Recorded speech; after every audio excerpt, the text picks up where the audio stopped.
I want the whole team down there. That's good.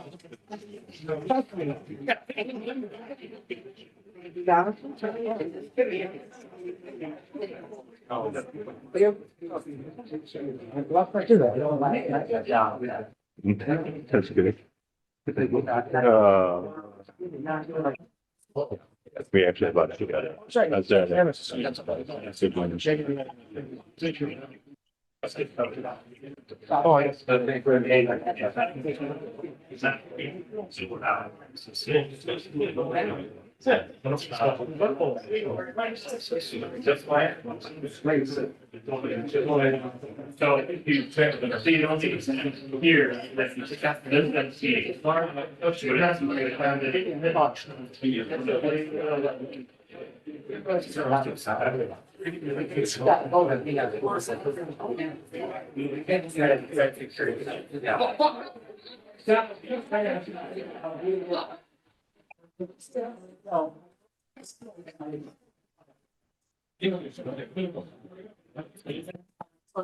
you have my agenda down there?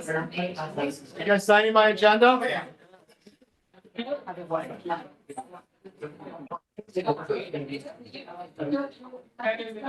Because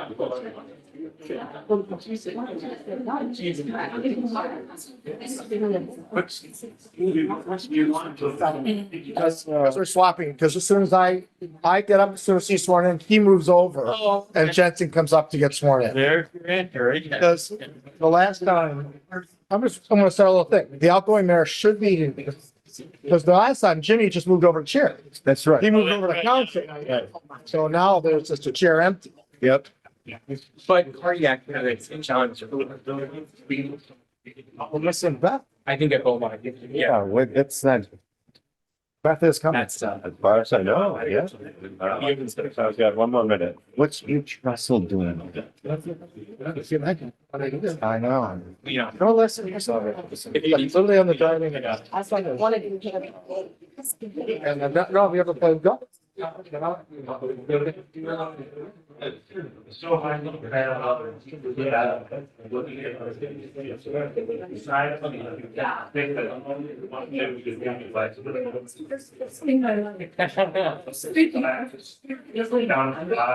over here. This my good side, And Renee? my good side, right?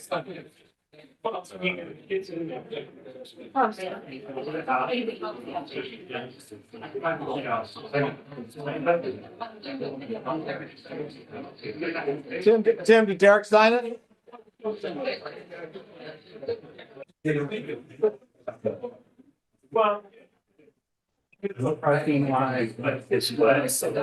We'll give her a minute. So I know a lot of people turned out for the, oh, yeah. Believe you me, it's not just me. My sister came in the caravan, one car.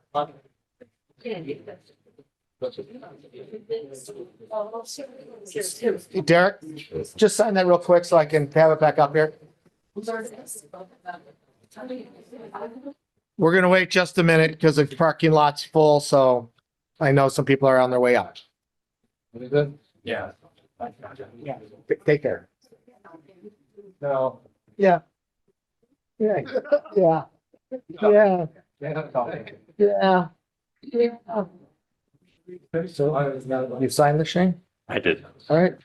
Or the council members individually. Okay. Individual. Okay. On Moss.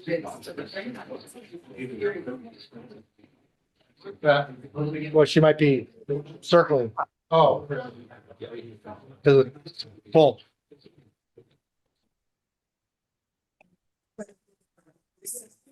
How long? Car picks me up at 10:15 tomorrow morning.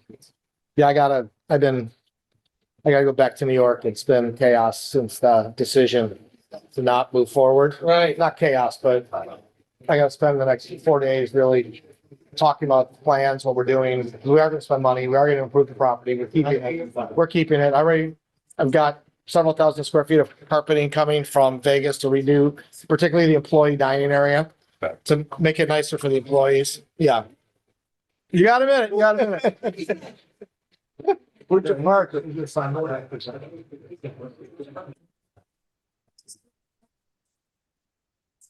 Parking police. No, it's it's crowded out there.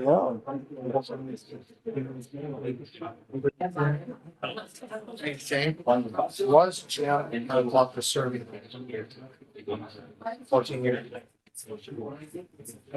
I still don't know. If I mean, going back forever, I don't know. I mean, certainly since I've been here. Okay, yeah, it would be, he was the first elected mayor. Oh, yes, there you go. He was the first, All right, that's interesting. Elected. Yes. This is our only copy. There you go. By the people. By the Joseph Amendment, Joseph. which gave Pete Waldmeyer. That's like Voldemort, its name which shall not be spoken. All right, Derek, we're good?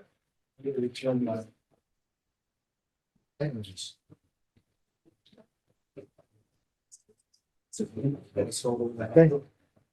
I'd like to call to order the city council meeting of the City of Grosse Pointe Farms for November 10, 2025. I would like our first ever elected mayor, Jim Farquar, to lead us in the Pledge of Allegiance. Thank you, Jimmy.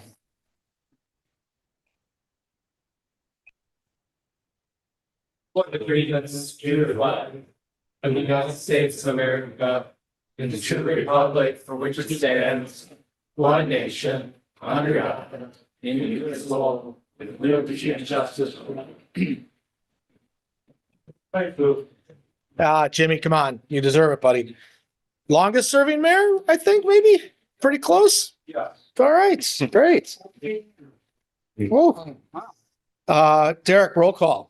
Councilmember Boyd. Here. Councilmember Mayor Pro Tem Konrad-Wilberding. Here. Councilmember Ritchie. Here. Mayor Theos. Here. Councilmember Donaven. Here. Councilmember Grosse. Here. Councilmember Here. Item 3, receive a report from the city clerk regarding the November 4, 2025 election results. Mr. Kozicki. Thank you. We held an election on November 4th for the races of Judge of Municipal Court. The winner of that race was Charles T. Bersbeck. We held election for the race of mayor, and the winner of that race was John J. Gillooly. And we held an election for 3 council members for city council.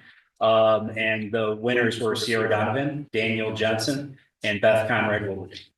All right, thank you. I'm starting a little new tradition here for the outgoing mayor to start this meeting and hand the gavel over to the succeeding mayor. So with this, I want to welcome our newly elected mayor, John Gillooly, to receive the oath of office from Mr. Kozicki, and I will take my seat in the crowd. John, it's all yours.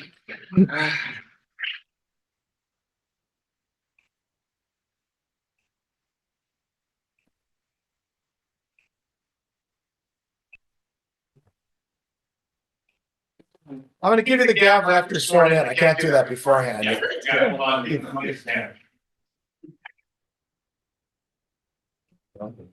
That's the correct. Yeah. I think you want to. Down down in front. Down in the other community. Yes, they should have flag. Okay.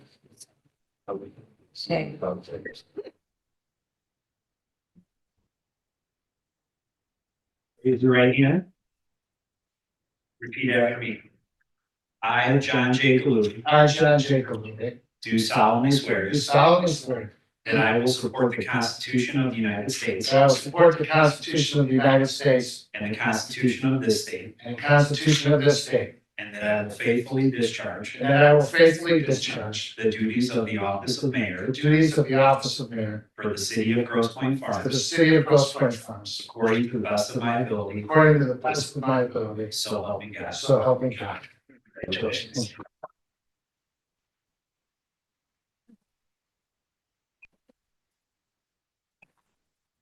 Sure. The meeting is yours. You're new mayor.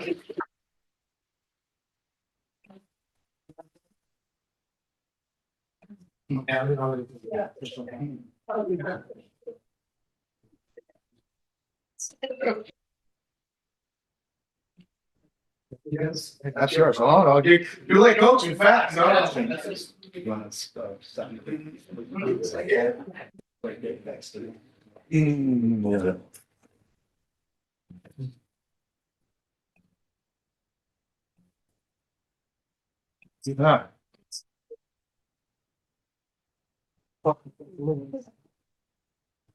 Things have happened there already? Thank you all very much. I know we have a heavy agenda tonight, as a matter of fact, but give me a moment of privilege, if I might, just to say a few words and thank a few people and make a couple quick comments. Forgive me for sitting. We'll make this much quicker. Members of City Council, members of the administration, elected officials who are here tonight, and family, guests, and most importantly, our honorable residents of Grosse Pointe Farms. Please know that I am extremely, extremely humbled to have been elected as your mayor. I consider this city, as many do, as one of the best cities in the state, if not the country, to live, to do business, and to raise a family, quite frankly. And I intend to do everything in my power, and I know my colleagues will as well. We're going to uphold your high expectations of each and every one of us. I want to start by thanking my wife, Ebony, who's here tonight. Two of my children are here tonight. My daughter, Morgan, my son, Evan, here.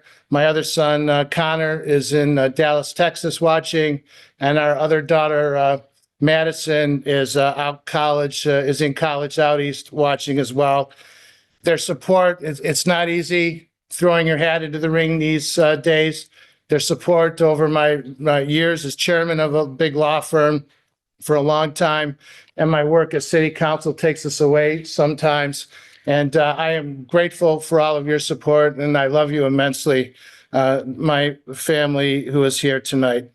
I also want to thank, before I go on, to Derrick Kozicki, who I should have thanked him first, and to Nancy Stallwood, who ran another great election for our city.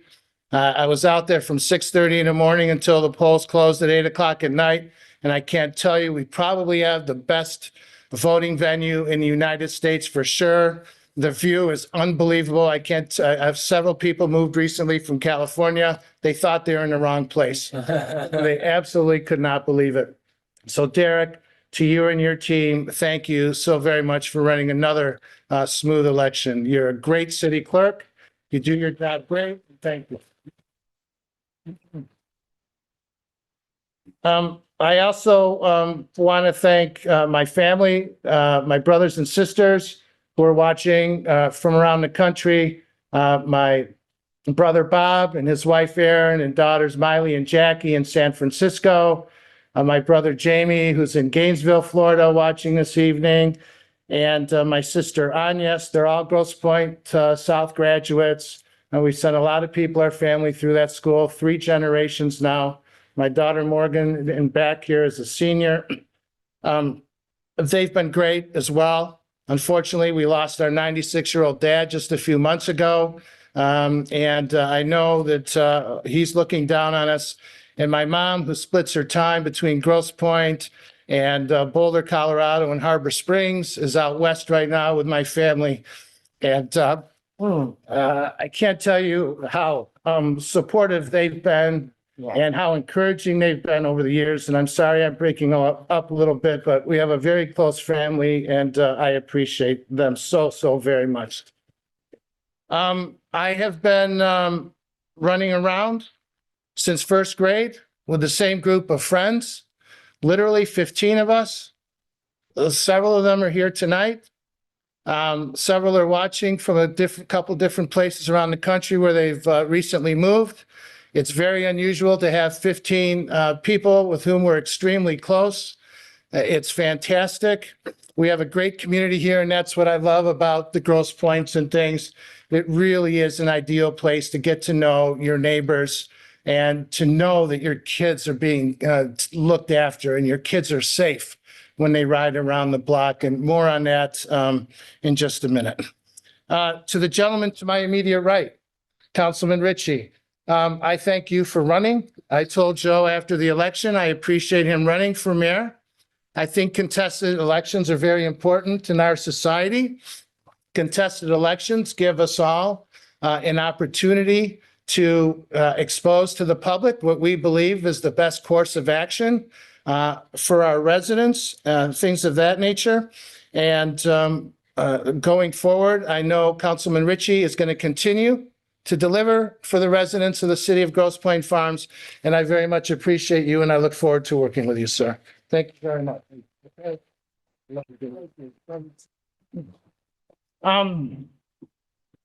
We get to announce our plans going forward in the election process, so to speak. Well, I've been on council for a while.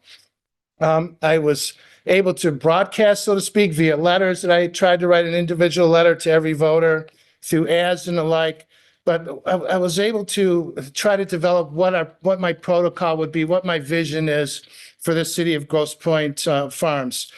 And remember, my vision is this. We want to keep things status quo, so to speak. We're not going to make any huge changes. We want to make change, but we want to recognize what a good community that we have in Grosse Pointe Farms, what great leadership we have in Grosse Pointe Farms. And in doing so, as to my plans, I address these comments to the members of City Council. When we all signed up to be council people and run for election, one of the first things you have to do is sign an affidavit, and we're nonpartisan. We run as nonpartisans. We should vote as nonpartisans. Ideologies outside this room should not be important to us. It'd be in the back of our mind. But whether you're on one side or the other side, we've got to do this. Local government is probably the closest thing that we all have to government. It's the most effect it has on our family and friends, so to speak. And I want our city council to do what they've been doing under the leadership of Mayor Theos for many years, to follow his lead, to have an open and transparent process. I've always say due process just doesn't pertain to you if you're charged with a crime. Due process pertains to you regarding the Open Meetings Act, regarding the Freedom of Information Act, because I've lectured on both all over the state extensively. The Open Meetings Act means that whenever there's a quorum of individuals rendering a decision or debating about what should happen within city council, it has to be done in front of you, our residents. And I can assure you that nothing before the city council is predetermined or preordained. We don't meet to poll one another, which is dangerous. Our discussions will be in front of you. We want to hear from you, and more on that in a minute. But I want all of us to continue to bring the good hard work that we've done for our residents to work together. And as probably a lot of you know, I think last year I tallied it, we voted 7-0, 99% of the time. We voted 7-0, 99% of the time. And some of the decisions, quite frankly, weren't very easy. To our city administration, Mr. Reside, I think that we have the best city administration in the state of Michigan, if not beyond, quite frankly. And I need that for the bottom of my heart. I defend cities across the state for a living in some pretty high profile cases. I deal with a lot of city managers, city administrators, county executives, and I can tell you everyone with whom I speak is proud of Mr. Reside. He carries a great, great, great reputation, as does the administration that he's developed. And I have a couple of challenges for our city administration tonight. I want our city administration to continue to implement the policy that city council provides to the best of their ability. I want our city administration to develop additional plans with the guidance of city council that will benefit the residents, some fun things for our family, some educational things for our kids, so to speak. And I'm more confident than ever that we have a great, great team in place and that their hard work is going to continue to pay dividends for everyone who lives in this city. So Mr. Reside, to you, to our Assistant City Manager, Derrick, really, really well done. I have a challenge for our Public Safety Department as well tonight, led by Director John Hutchins and Deputy Director Andy Rogers. We get a report every Friday as to what happens within our city. And it's not all boring driving around in cars. With a lake border that we have, with a border to a major metropolitan area as well, there's a lot that goes on. And these fine men and women, under their leadership, they're highly trained. We don't see the complaints, citizens' complaints that other communities do with regard to their officers. We have a very good balance of officers. You two should each be commended. And I challenge you to continue, please, to vigorously enforce each and every city ordinance, each and every state law that benefits and protects the members of our community. And I hope you accept, and I know you will, that challenge, gentlemen. Matthew Baca, our buildings director, is here. He does great work. He's been busier than ever with development in Grosse Pointe Farms for the past several years. Thank you, Matthew. You shepherd the process. You have to have a lot of tough conversations with people who want to build a house or a business, things of that nature. He does a great job. Chris Galatis is the director of our Parks and Recreation Commission next to Matt. Again, I think our park is a jewel. It's a jewel. And we are going to continue, as you're going to see on the agenda tonight, to make it a jewel for our residents, quite frankly. We're going to continue to make improvement. I hope that all of you can take walks. It's a glorious place to walk, even in the winter. You do a great job, Chris. You have a great staff, and continue. And I challenge you as well. Let's do more than you're already doing. Let's load up your plate even more, quite frankly, and do fun things for our residents. Yeah. One of the hardest positions to fill in municipal government belongs to Tim Rowland, who's our CFO, standing up. I can't tell you how many cities in the state of Michigan are looking for certified financial analysts, accountants these days. We are so very lucky that Tim joined us. Tim is working hard. He worked on the election. He's working on taxes. And Tim, the challenge is to you on behalf of all the residents. Let's continue to deliver great results. Let's continue to keep taxes down. Let's do what we have to do to keep our residents' taxes down while delivering great results for them, if we might. And finally, to our residents, and most importantly, it's been a pleasure meeting so many of you the past several months. We're going to do this, as I said, in an open manner, in a transparent manner. The business of our city, like under the leadership of Mayor Theos, will take place with ample notice and opportunity to be heard, no matter what the issue. Remember, City Council only sets policy. We leave it to Shane and his team to implement policy. And while you may call me at any time or email me at any time, and I promise I'll reply quickly that same day, we leave it to them. Know that your comments will be forwarded. They'll be taken seriously, like comments we've received on one of the agenda items tonight. And this is final. One of the best things that I saw on election day was how many children accompanied their parents to the polls. It was absolutely unbelievable how many children. And I challenge you as residents, I hope you look at our meeting agendas online. I hope you look at the packets to see what kind of bills we're paying and who we're paying them to. I hope you see what's coming down the pike so you can join us in deliberations and see how the process works. While some say that it's not always good to see how the sausage is made, so to speak, or how laws are made, this is important. And I would encourage you to come to some meetings. Make it a point of coming to a meeting. Tell your friends to come to a meeting or look online. And bring your children, if you like, to a meeting to let them see a good, real lesson in civics that will literally benefit all of us.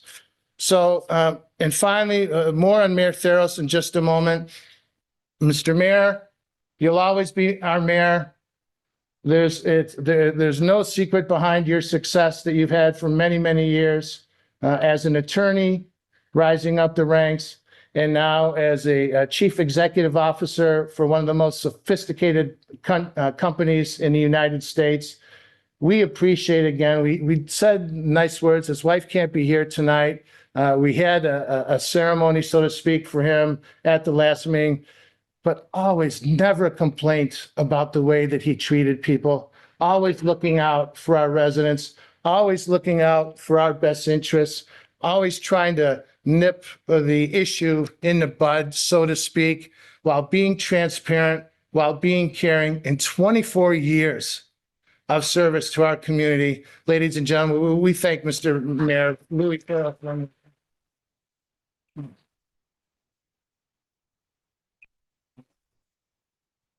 So please know, I've heard from people literally around the country, from people I've never met. I'm humbled. I'm going to work extremely hard for you. I will never, ever embarrass you, nor will the city council. We're going to continue this great train rolling around the tracks. Set aside the rumors that you've heard. We're in the right direction. We're going to continue to work hard, and I look forward to working on each and every one of your behalf going forward. Thank you so very much. Thank you.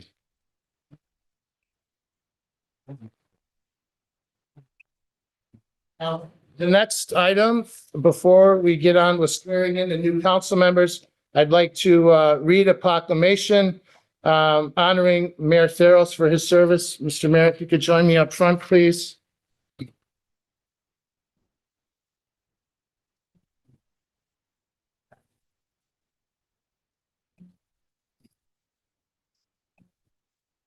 The title of this proclamation is City Council Proclamation honoring Mayor Louis Theos, excuse me. Honoring Louis, his service in the city of Grosse. Whereas Louis Theos has devoted more than 2 decades to public service in the city of Grosse Pointe Farms, beginning with his election to city council in 2001, where he served for 16 years with thoughtful and collaborative leadership, including being chairman of the Audit and Budget Committee, chairman of the Ordinance Committee, a member of the Personnel Committee, and the Retirement Systems Boards. And whereas his understanding of municipal finance and governance helped guide policy decisions that strengthened the city's fiscal stability, ensured sound stewardship of taxpayer resources, and upheld the community's high standard of municipal services. And whereas Louis Theos was elected mayor of Grosse Pointe Farms in November 2017, earning broad community support for his commitment to transparency, resident engagement, practical policymaking, and was subsequently reelected in 2023. And whereas throughout his years in office, Mayor Theos has exemplified integrity, collaboration, civic dedication, working directly with fellow council members, city staff, and residents to preserve the character and excellence of the city of Grosse Pointe Farms. And now, therefore, be it resolved that the city of Grosse Pointe Farms hereby expresses its deepest appreciation and gratitude to Mayor Louis Theos for his outstanding leadership, tireless service, and steadfast commitment to the residents of the city of Grosse Pointe Farms, signed by each of your city council members. Mayor Theos, thanks again, sir.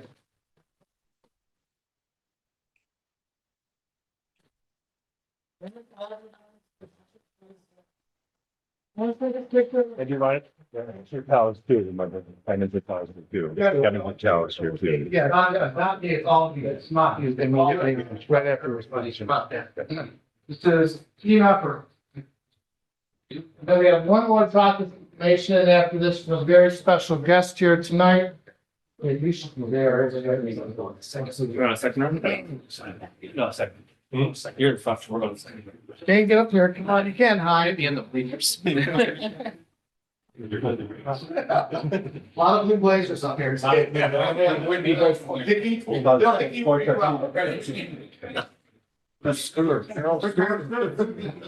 She's gonna. Okay, You know where to go. Bill, come on. Come on, you've been longer than anybody. You got more than 24. Don't remind me.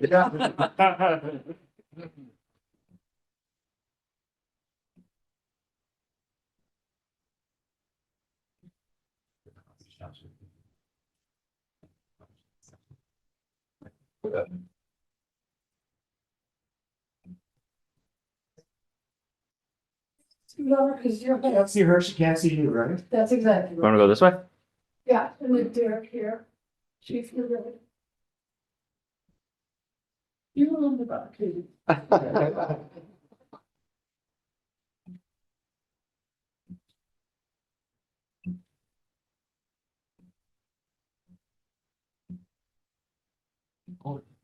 Oh, all right. All right.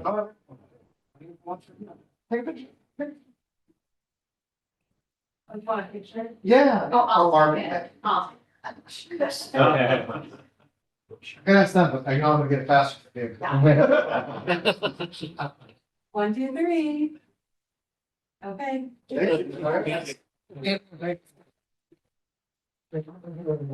you. So it's indeed my privilege now to introduce and welcome State Senator Kevin Fertel, please.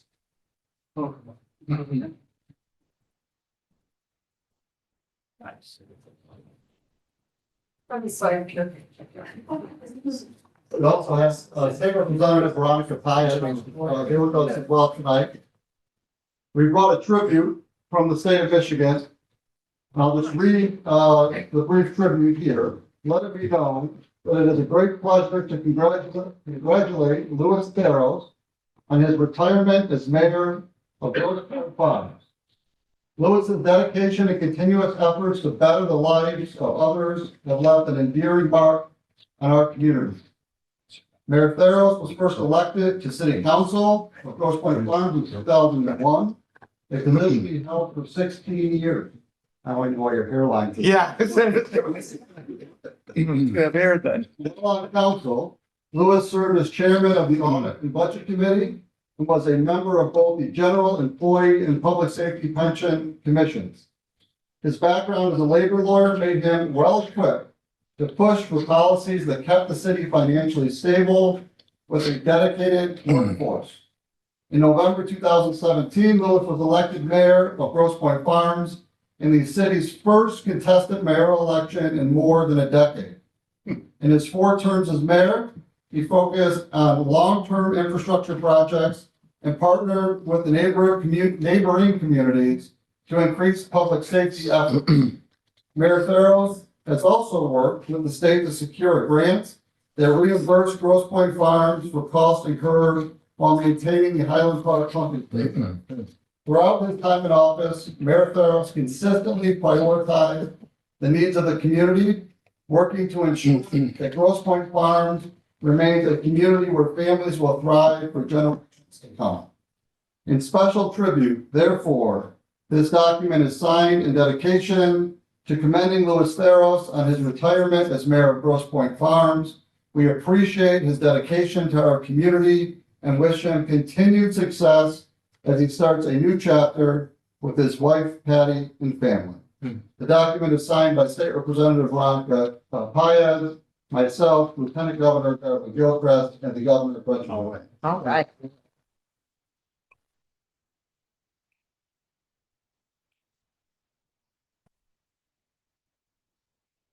I think I was good to get on too. I'm the renegade. But I didn't know how to tell. Well, they always try. Oh, this, No, right. oh, you have a legacy. Do that. Yeah. Gonna go forward. And Adam.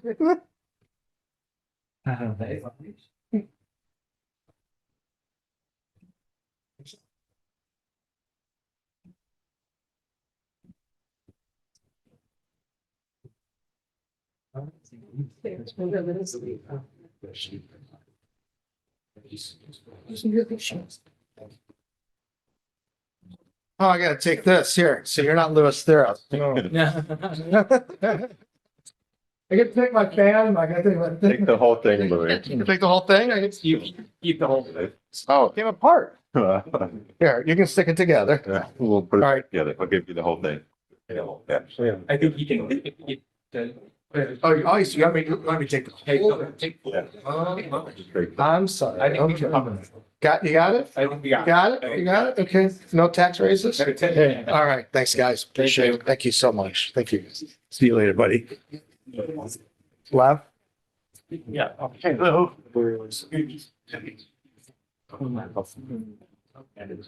Thank you, Mr. Mayor.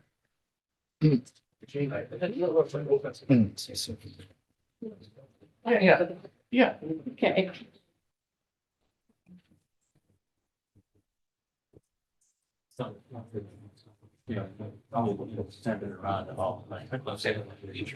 Honestly, nice glass of wine. You guys have fun tonight?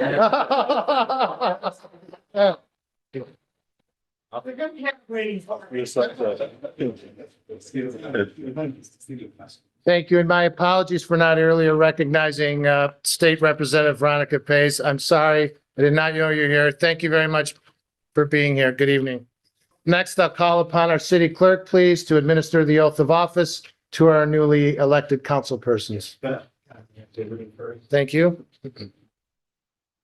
Should I move? For photos. Yeah.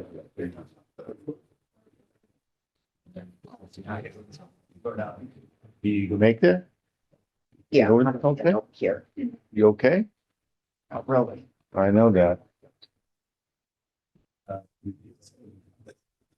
I, Beth Konrad-Wilberding, Beth Konrad-Wilberding, do solemnly swear do solemnly swear that I will support the Constitution of the United States that I will support the Constitution of the United States, and the Constitution of this state, Constitution of Michigan, and that I will faithfully discharge faithfully discharge the duties of the office of council member the duties of office of council member for the city of Grosse Pointe Farms, for the city of Grosse Pointe Farms, according to the best of my ability, according to the best of my ability. so help me God. So help me God.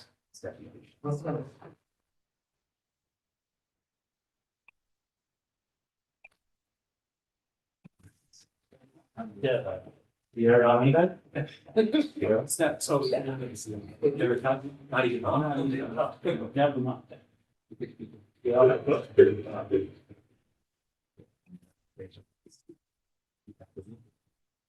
I, Sierra Leone Donaven, I, Sierra Leone Donaven, do solemnly swear do solemnly swear that I will support the Constitution of the United States, that I will support the Constitution of the United States the Constitution of this state, and the Constitution of Michigan, and that I will faithfully discharge and I will faithfully discharge the duties of the office of council member the duty of the office of council member for the city of Grosse Pointe Farms, for the city of Grosse Pointe Farms, according to the best of my ability, according to the best of my ability, so help me God. so help me God.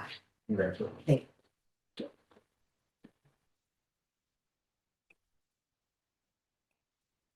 you. That's it.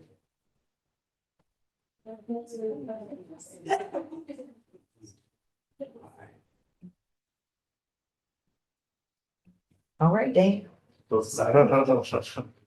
Bible special.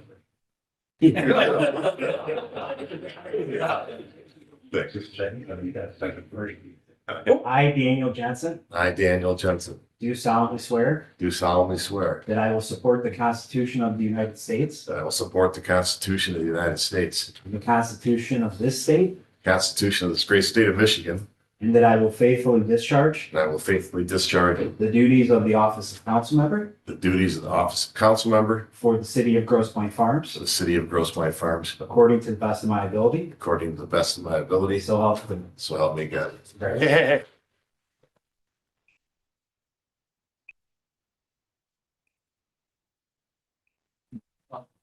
Thank you. Welcome aboard. Thank you.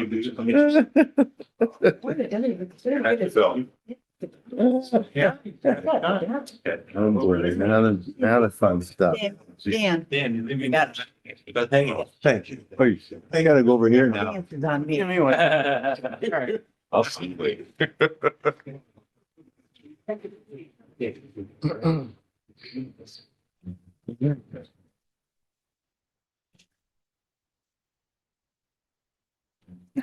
In order, he's doing order. He's in fast. You don't have a mind on Dave.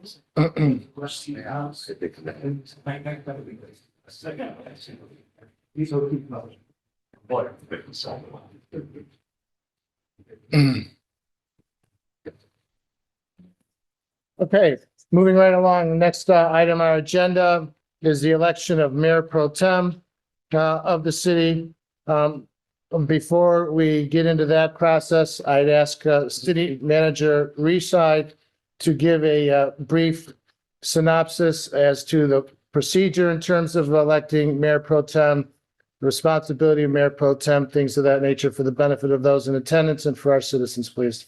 Thank you, Mr. Mayor. And I'll let our city attorney chime in if he has anything else to add. But there is no, I think, legally prescribed method on how city council chooses a mayor pro tem amongst this body. It is a decision of this body. Historically, which is fairly recent history, was with the election, the direct election of mayor that occurred when Mayor Farquar was elected prior to Mayor Theos.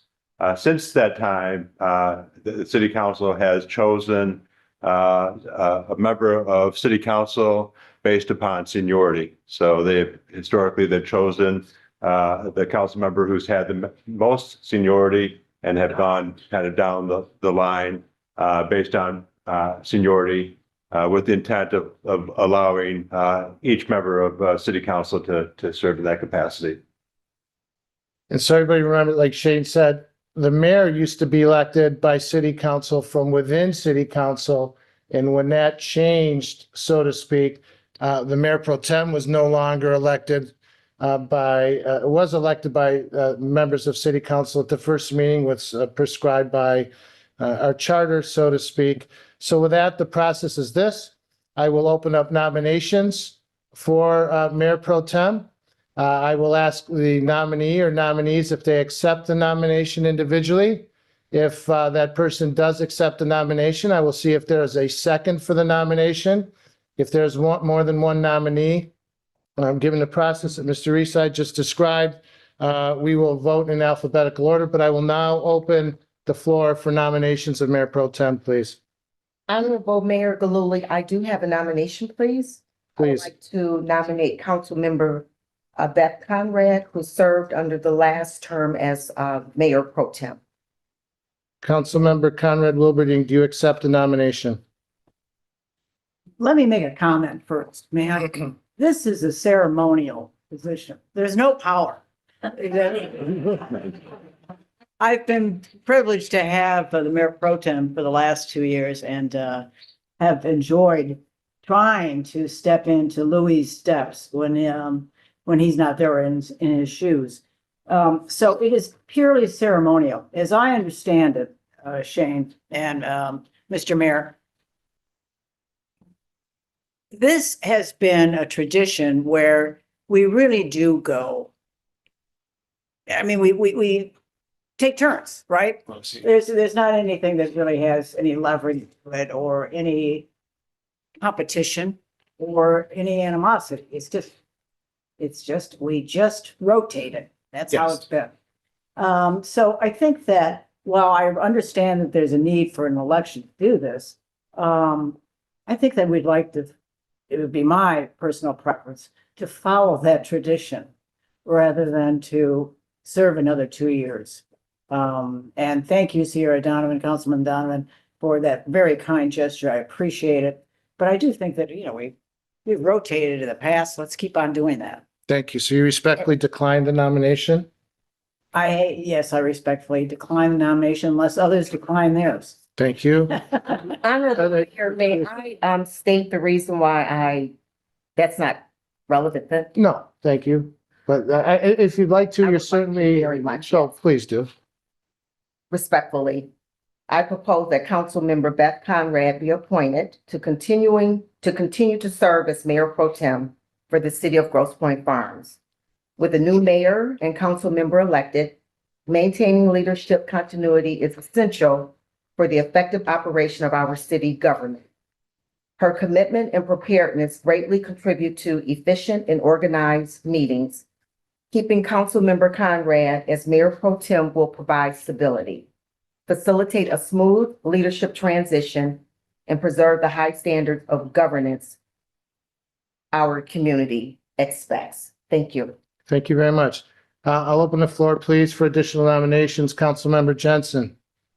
Being the newbie, I support Neil Soroka for councilman, or for Mayor Pro Tem.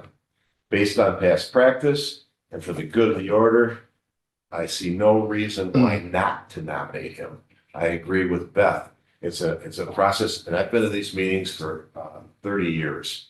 And I've never seen a deviation when we started this way, where we didn't follow the rules, we didn't go by the old standards or whatever. And I see no reason at this point to deviate from that process.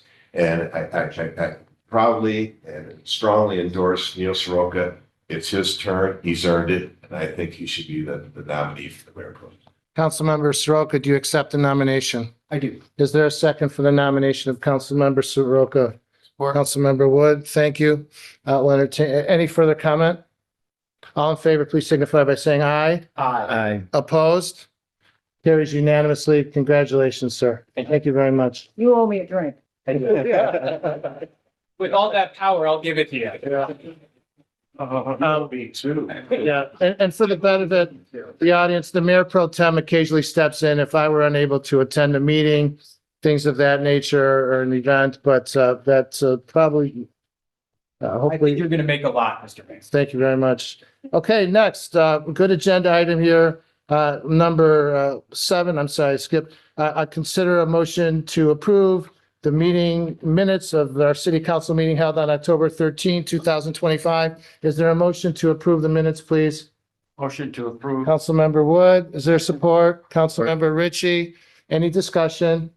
All in favor, please signify by saying aye. Aye. Opposed? The motion carries. Thank you.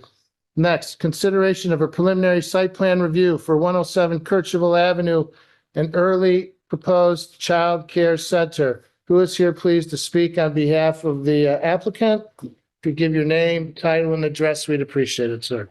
Good evening. My name is Bradford Egan. I'm with 814 Services, 1695 12 Mile, Suite 100 in Berkeley, Michigan. I am the development manager for this project, and I have been before this council once before, and come back with a little clarifying information for you. But first, I'd like to congratulate the mayor on his election and all the new council members. Congratulations. No, thank you. And I'm going to interrupt you real quick with thanks, because as you're going through your proposal, I'm going to ask the city attorney, if I might. By the way, we have the best city attorney in the state. I should have recognized you, Bill, earlier. Bill Burgess of Dickinson Wright, the former CEO and managing partner of many years. He was one of my first law school professors, I'm sorry, in sales as a first year. We're so he's head and shoulders above everyone. I apologize. But I'd like to interrupt you and have Mr. Burgess explain to you, to all of us tonight, and the residents especially, the standard which needs to be fulfilled in order for your plan to be approved, sir, if I might. So, City Attorney Burgess, if I could, please, if you could. Okay, I don't want to prejudge at all what the applicant is going to present tonight, and procedurally, this evening's agenda is only a preliminary site plan review. It doesn't address potential variances that in theory could be required in terms of expansion of the building. We're not addressing any type of final configuration that a final site plan review would entail. But with apologies in advance, this particular proposal is a little complicated, and it's somewhat different than what our city council and Board of Zoning Appeals would in the past have considered on a more routine basis. And I'd like to identify 3 decision points that are going to come before the city council or the Board of Zoning Appeals to the extent that this proposal could be approved. Those three principal decision points are, number one, the proposed use of the structure as a daycare and early education center.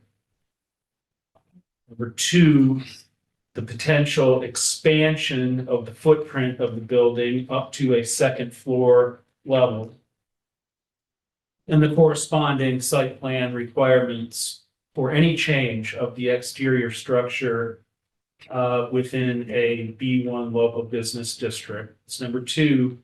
Number three, parking and traffic flow within the district, both in terms of vehicular and pedestrian traffic. Members of the city council have a great deal of experience on the second and third decision points. We've handled many cases over the years with respect to parking exceptions, parking flow. We've handled any number of modifications to structures within the B1 local business district.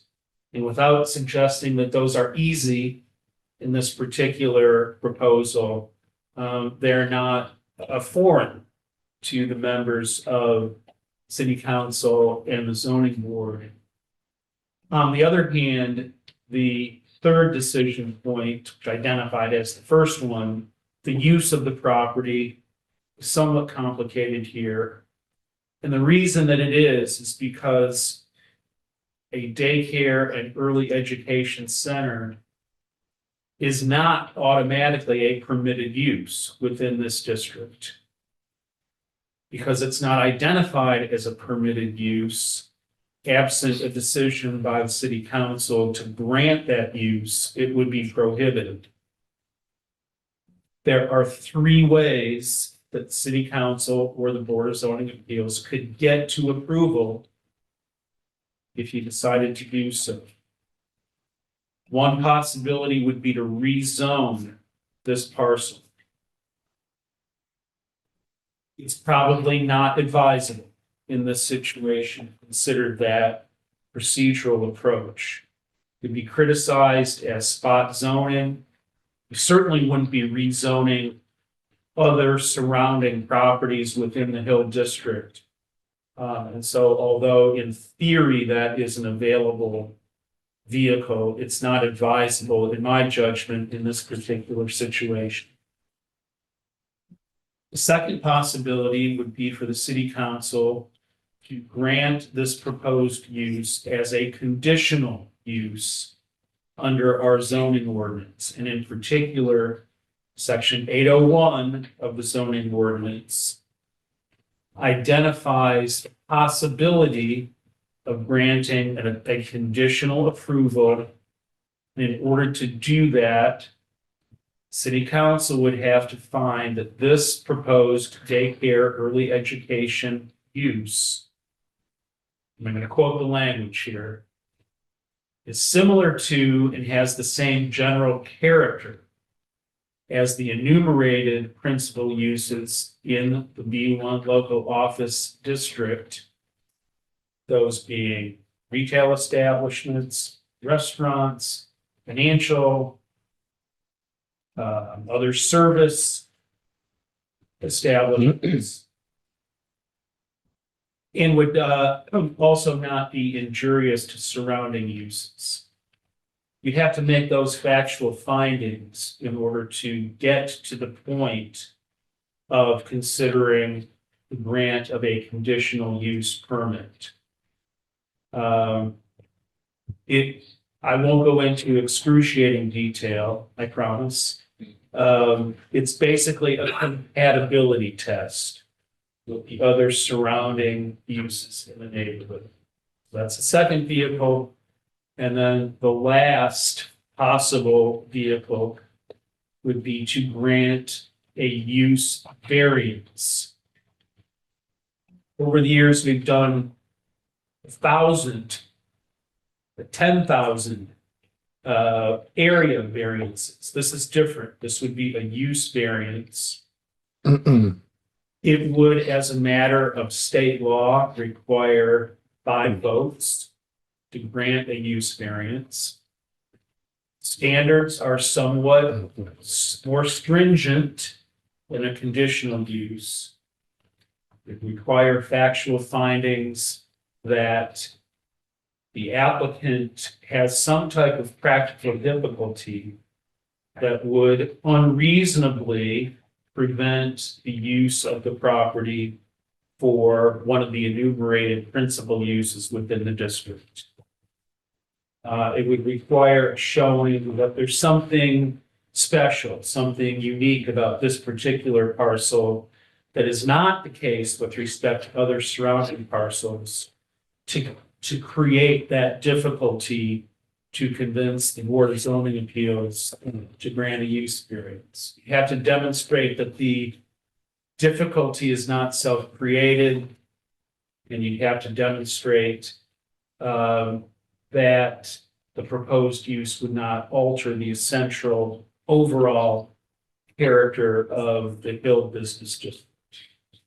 I know that there are at least 2 letters that are going to come into the record this evening that might go to the question of that type of potential compatibility or deleterious impact on other surrounding properties. That's a matter of factual determination if we get to that. So with apologies for the long-winded nature of that explanation, we're not getting tonight to the possibility of a conditional use approval or to a use variance.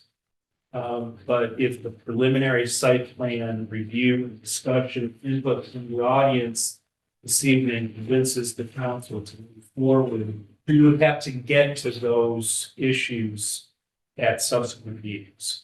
Councilmember Soroka. Yeah, I had a question. Where one potential solution. So how do we define what is in B1 zone and what is permissible within the B1 zone? Could that designation of what is permissible within a B1 zone be changed? That would require rezoning. You'd have to. So to change the entirety of the B1 zone. Correct. And are there right now we say that a B1 zone does not permit a daycare. What is the zoning that would permit a daycare? Well, within the city of Grosse Pointe Farms right now, community service districts would accommodate a daycare or early education center. And, you know, the common solution would be that you would house that type of facility either in a church or a school. And historically, we've had those uses in those types of structures. Mr. Egan, you've been patient. We're ready for your presentation. Thank you very much, sir. Thank you. But we wanted to give an understanding to you and to everyone listening as to the protocol, so to speak, with regard to the important issues you're bringing to us tonight. With our thanks, by the way. Thank you. Thank you. If it's not out of order, could I ask you a question of the city attorney? Of course. With the granting of a conditional use, if that were to be done, and for some reason, the daycare business, would it then revert immediately back to B1 zoning without the conditional use? The answer to your question is yes, and it would be the same answer if it were a use variance. Because we wouldn't be changing the underlying zoning for anything within the local office district. And if the daycare or the education center were to discontinue operations and a different use would be proposed for that, in either event, it would revert back to the current status quo. So even if it was a daycare center that came back in, they would have to come before you and get the conditional use. Any change of tenancy would require that they have to come back again. Yeah. Thank you for clarifying that for me. The reason I asked that is because in our minds, and just to give you a little background, I did touch on my company, our company. in the initial meeting. But 814 Services, 814 Commercial Real Estate is a company that has a tagline that says enriching communities through development, through real estate. And what we try to do is add things to communities that are helpful. We do a tremendous amount of work with daycares across the country. We develop urgent cares across the country. We develop veterinary clinics across the country, nationally, in all states, all 50 states. So we are a company that is devoted to trying to enrich communities with things that will help the residents as opposed to, putting another gas station on the corner. We don't want any part of that type of development. So I just want to let you know that when we choose our partners, and they are really partners to us because we end up being the landlord at the end of the day, we want to make sure that it's something that's useful to the community. So I'll start with that. To give you a little bit of a background on what we're proposing is a early education center or daycare. The company that we're talking about is a company called N Family. They are based in the United Kingdom, and they have worked with us. We've worked with them to become their partner to kind of introduce them into the United States. This particular location could and would be one of the first N Family early education centers in the United States. Right now, we're working with them on the Michigan market, the greater Chicago, Illinois market. We're looking at locations in Boston, up and down the East Coast. And actually our CEO, our Vice President of Acquisitions, our Senior Acquisitions Manager, as well as a couple other people from our organization are on tour up and down the East Coast this whole week, looking for new markets that they would like to go into. So we are bringing them to the UK, but we would very much like to have Michigan and more specifically, Grosse Pointe Farms location be there first. We fully understand that what we're asking is out of the ordinary. It's out of the box. It may be something that no one ever thought about in the Hill District. We completely understand that you don't want to jeopardize your zoning. You don't want to set precedent for someone else to come in and say, well, you did it for them, so you got to do it for us. And that's why we want to make sure that something like a conditional use, if we were to vacate the property, if our tenant was to vacate the property, would then revert back right to you in your current zoning, and whoever was next up in line for that parcel or that property would have to come before you with any proposal that they would like, and they wouldn't be able to step into a daycare facility without your approval. So that's important to us because we understand that as we work with you and you work with us, it's a partnership that we hope would work out and wouldn't jeopardize either of us. So that's kind of the approach that we take. N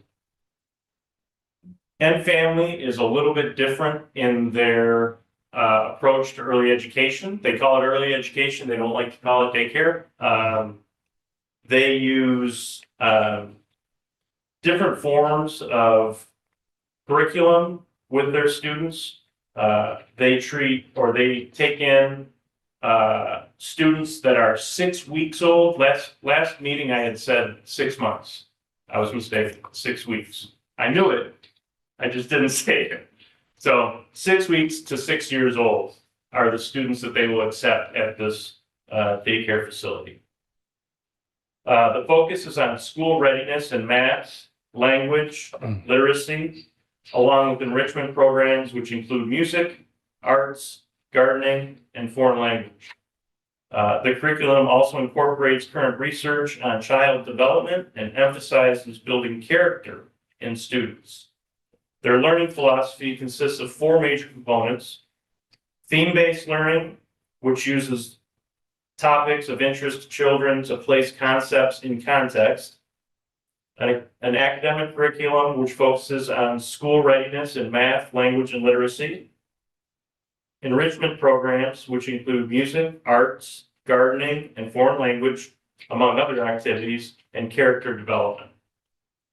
The company also places an emphasis on parent communication to foster the connection between home and school, which creates continuity in the children's educational experience. Schools provide orientation sessions for parents of new students, a variety of parenting and educational resources online, and regular communication with parents through newsletters, conferences, and school events. To touch a little bit on the property itself. Should this become a reality, the tenant would operate from 6 a.m. until 6 p.m. Monday through Friday. The building would be approximately just under 17,000 square feet. Our plan would be to put a second floor on the building. That would include putting an elevator inside the building, as well as 2 new stairwells in the building. For obvious reasons, the 2 stairwells are for fire safety, which is ultimately important to us.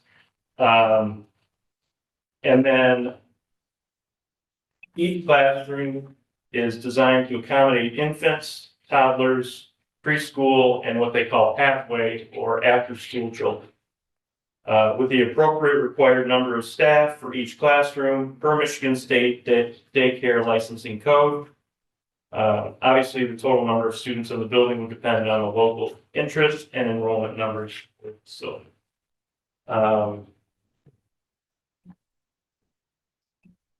little bit more about the school. The policies that are in place by this school and in writing, which each staff member is trained on and practices, fire safety and evacuation, health and safety, building access and security, disaster preparedness, hazardous material and chemical safety, lockdown and critical incidents, tornado drills, and risk response.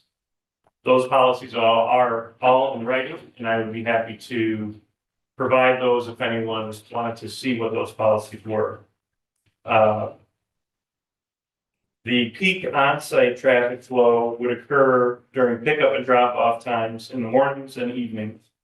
The morning time would be 6 to 9 a.m. is typically the busier time for drop-offs, and then between 3 and 6 p.m. respectively for the afternoon.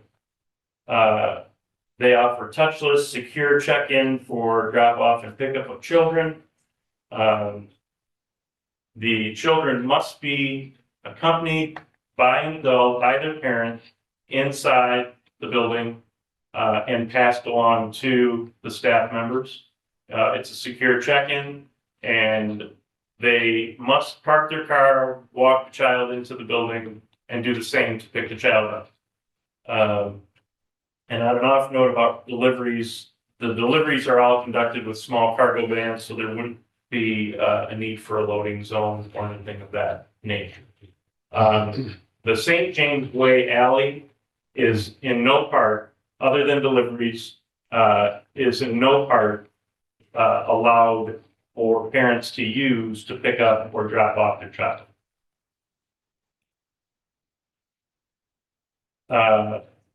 It is my understanding that, well, I know this because of the situation that we're in, parking is a major concern. To give you an idea of what we would like to try to accomplish, there is a surface lot behind the building on the other side of St. James Way that has surface parking area. Between 6 a.m. and 9:30 a.m., the line of parking that is up against St. James Way, there is no parking available or allowed during that time prior to 9:30 a.m.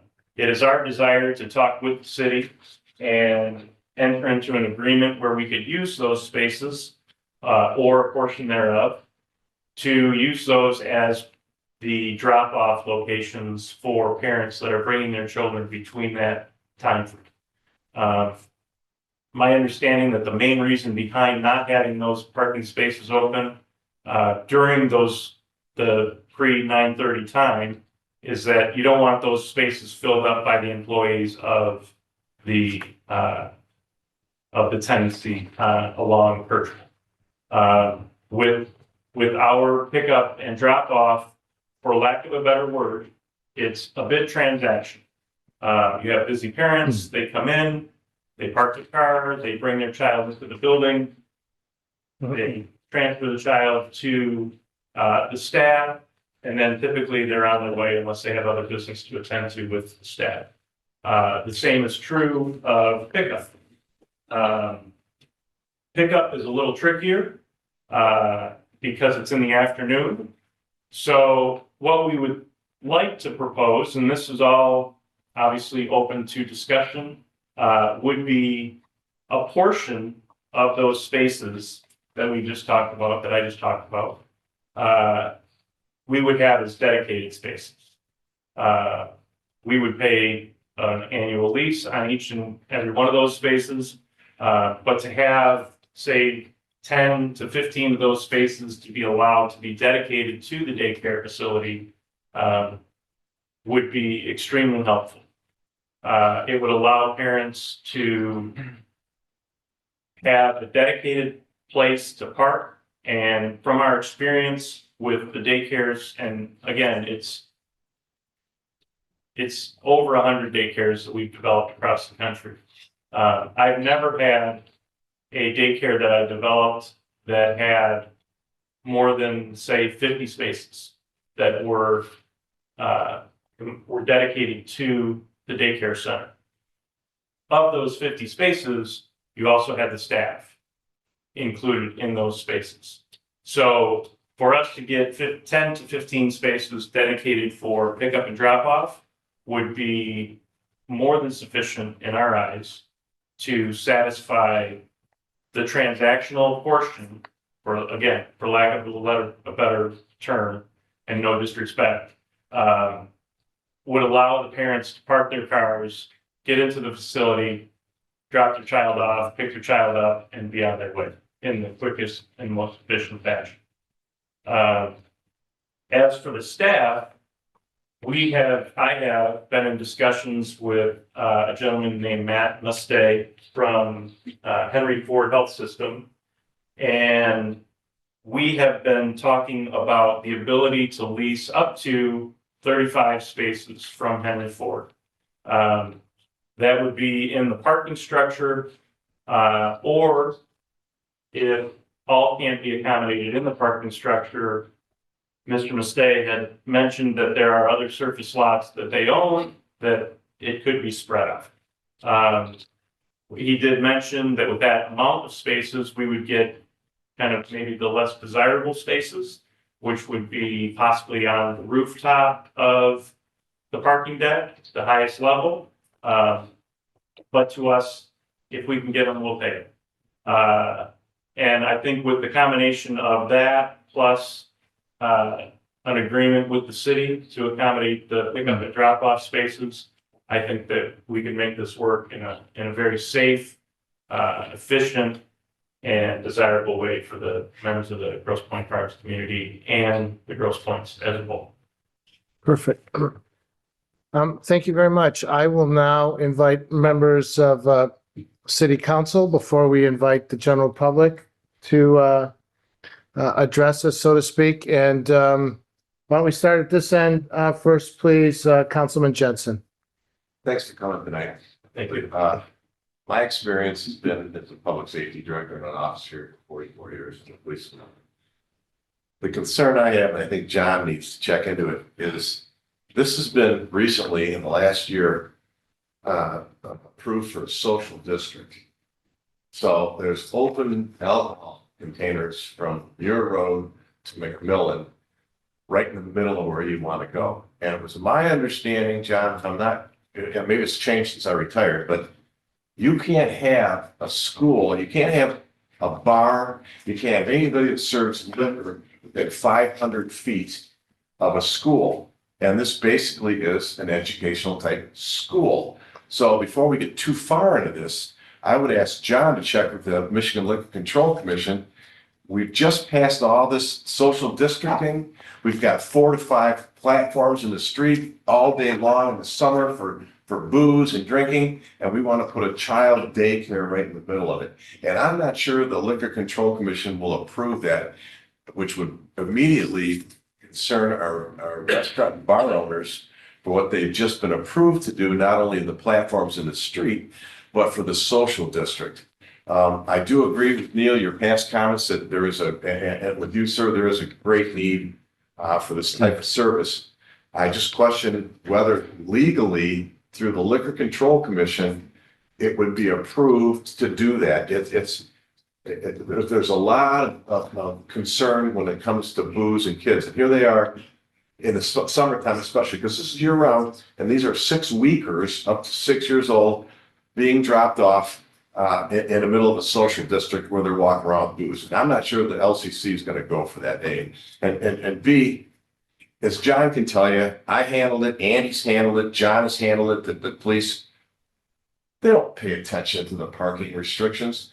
We don't have the manpower to assign an officer to solely patrol the school zones that drop off and pickup, especially this area would be pickup, because pickup is going to be through happy hour. And the shortage of parking spaces now, happy hours, you guys know, a couple of years ago, you could shoot a cannon off through the hill and not hit anybody. Now, after 4 in the afternoon, 5 in the afternoon, you can't get a place to park there. And what parents do, as we've seen at Richard, we've had the principal call John and ask, we need help, we need help, we need help. Parents pull into the restricted parking areas, and it's okay. I just got to run these cupcakes in for my kid's birthday party in the school, so they park there. Well, it's not the police department's or the administration's fault to try to handle the violations there, because school zones are our #1 priority. And you're talking times when our officers, I should say, it's still personal to me, are assigned to school zones, and we have 6 of them where they have to be there for the safety of the kids. They can't be worried about patrolling the first line of parking a lot because they all abuse it. Or the parents that park where they shouldn't be on McMillan and McKinley, they all abuse it. And they all have a song and dance to the point where the principal has pleaded with the police department to get up there and write tickets for people that are parking, and they get up there and write all the tickets. What's our judge do? He dismisses all of them. Okay, that's his call, but he dismisses all of them. And everybody's going, well, what the heck? So parking is a major issue there. But my main concern is while we sit here and discuss this, is the LCC can even approve this? Or are we going to have to eliminate all the, I mean, you can't, I don't think the LCC is going to allow your building, which is beautiful, by the way. It shares a common wall with a bar and another one right next door to it that are both popular places for the people to enjoy for what the Hill District is supposed to be. That's a major issue. So, there's other issues, but the parking, the abuse of the parking, but the LCC comes into play. Those are all major issues that we need to find out some answers on before we decide to go. Yeah, thank you, Councilman Soroka. Yeah. I'm sorry. So, number one, I really appreciate the presentation, and I really appreciated we've gotten a good deal of comments via email over the last few days. I am, as I shared back in September, firmly convinced that there is a childcare crisis in our community. And I speak this again from personal experience. When I had my daughter, when my wife had when we had Frances 8 years ago, we had to commute all the way up to 13 Mile to get infant care. There is no infant care in this community. And while I understand that there are concerns, and while I understand that this may not be the perfect, one of the emails is like, you view this as the perfect solution. And my response was, I don't think anything is perfect. I think that we can't also let perfect be the enemy of the good sometimes as well. But what I think has to happen is we have to figure out a way to search for an opportunity to get to a yes here. Because at the end of the day, we are in desperate need of this care. And if we don't have it, not only are we losing out on the benefit of something that I think I know will benefit the community right now, but it's also a huge opportunity for folks who want to improve their property value in our place. If we are a community that actually has childcare, it would be transformative. Now, I just spent some time looking at the zoning map a little bit more closely. And when we talk about the B1 zoning district, there are primarily only two major locations for it. The area along Mack Avenue and the area of this Hill Business District. And that essentially means that those places are out. And the only things that we have left are the community zone districts. Well, Mack and Ross, I don't think there's any plan or any vision to put a daycare at Mack and Ross. Not the least of which is because the city is acquiring property at Mack and Ross. So I don't really know how that's a great solution either. And finally, what I'll say is this is a place where the market is actually coming in and trying to provide a solution to a desperately needed issue and a desperately needed concern. And if we were beating down the doors of daycares trying to come into the Grosse Pointes with ideas, I'd say, maybe this might not be the best location. But the reality is maybe there's a daycare going down way at the end of Kercheval down in Detroit. Now, that was something that was mentioned 4 years ago in the immediate lead up to a Board of Education election. I think this past fall, we may have seen a sign go up which says that maybe it's going to be there. All I know is even if that daycare was there today, we would still need more infant care slots in our community. So the question for me is there a way to get to a yes here? And what I would really like to see, I think we're going to hear a lot tonight. I think we're going to hear some more discussion. And what I would ask you to do, sir, is have a discussion, particularly with some of the business leaders in that area. I think we do have to answer the question about the LCC. I think that's a reasonable one. I also had a question just about the licensing of this. I know in the past, when we've talked about daycare facilities at the old Trombley School, one of the issues was the fact that there couldn't have kids over a certain age on the second floor. And so it was a hindrance, really. It was one of the reasons why Trombley couldn't become a daycare. It wasn't profitable. So those are kind of big meta questions that we've got to answer in order to make sure if this thing is a go. The question for me is, can we solve some of the challenges with regards to parking and zoning and other things in conversation with each other? Could that be something that the city could facilitate that conversation amongst business leaders? And could we find a way to get to a yes? Thank you. Thank you for your comments. Ms. Donaven, please. Okay, thank you. We have received, I believe, approximately 4 letters in support and 2 letters in opposition. And I appreciate the residents and the business owners that took time to give us input. I prepared a pretty lengthy comment, but I'm going to go all the way fast track it too. Thank you. You're welcome, sir. I am especially encouraged by the public support for early education, which makes exploring more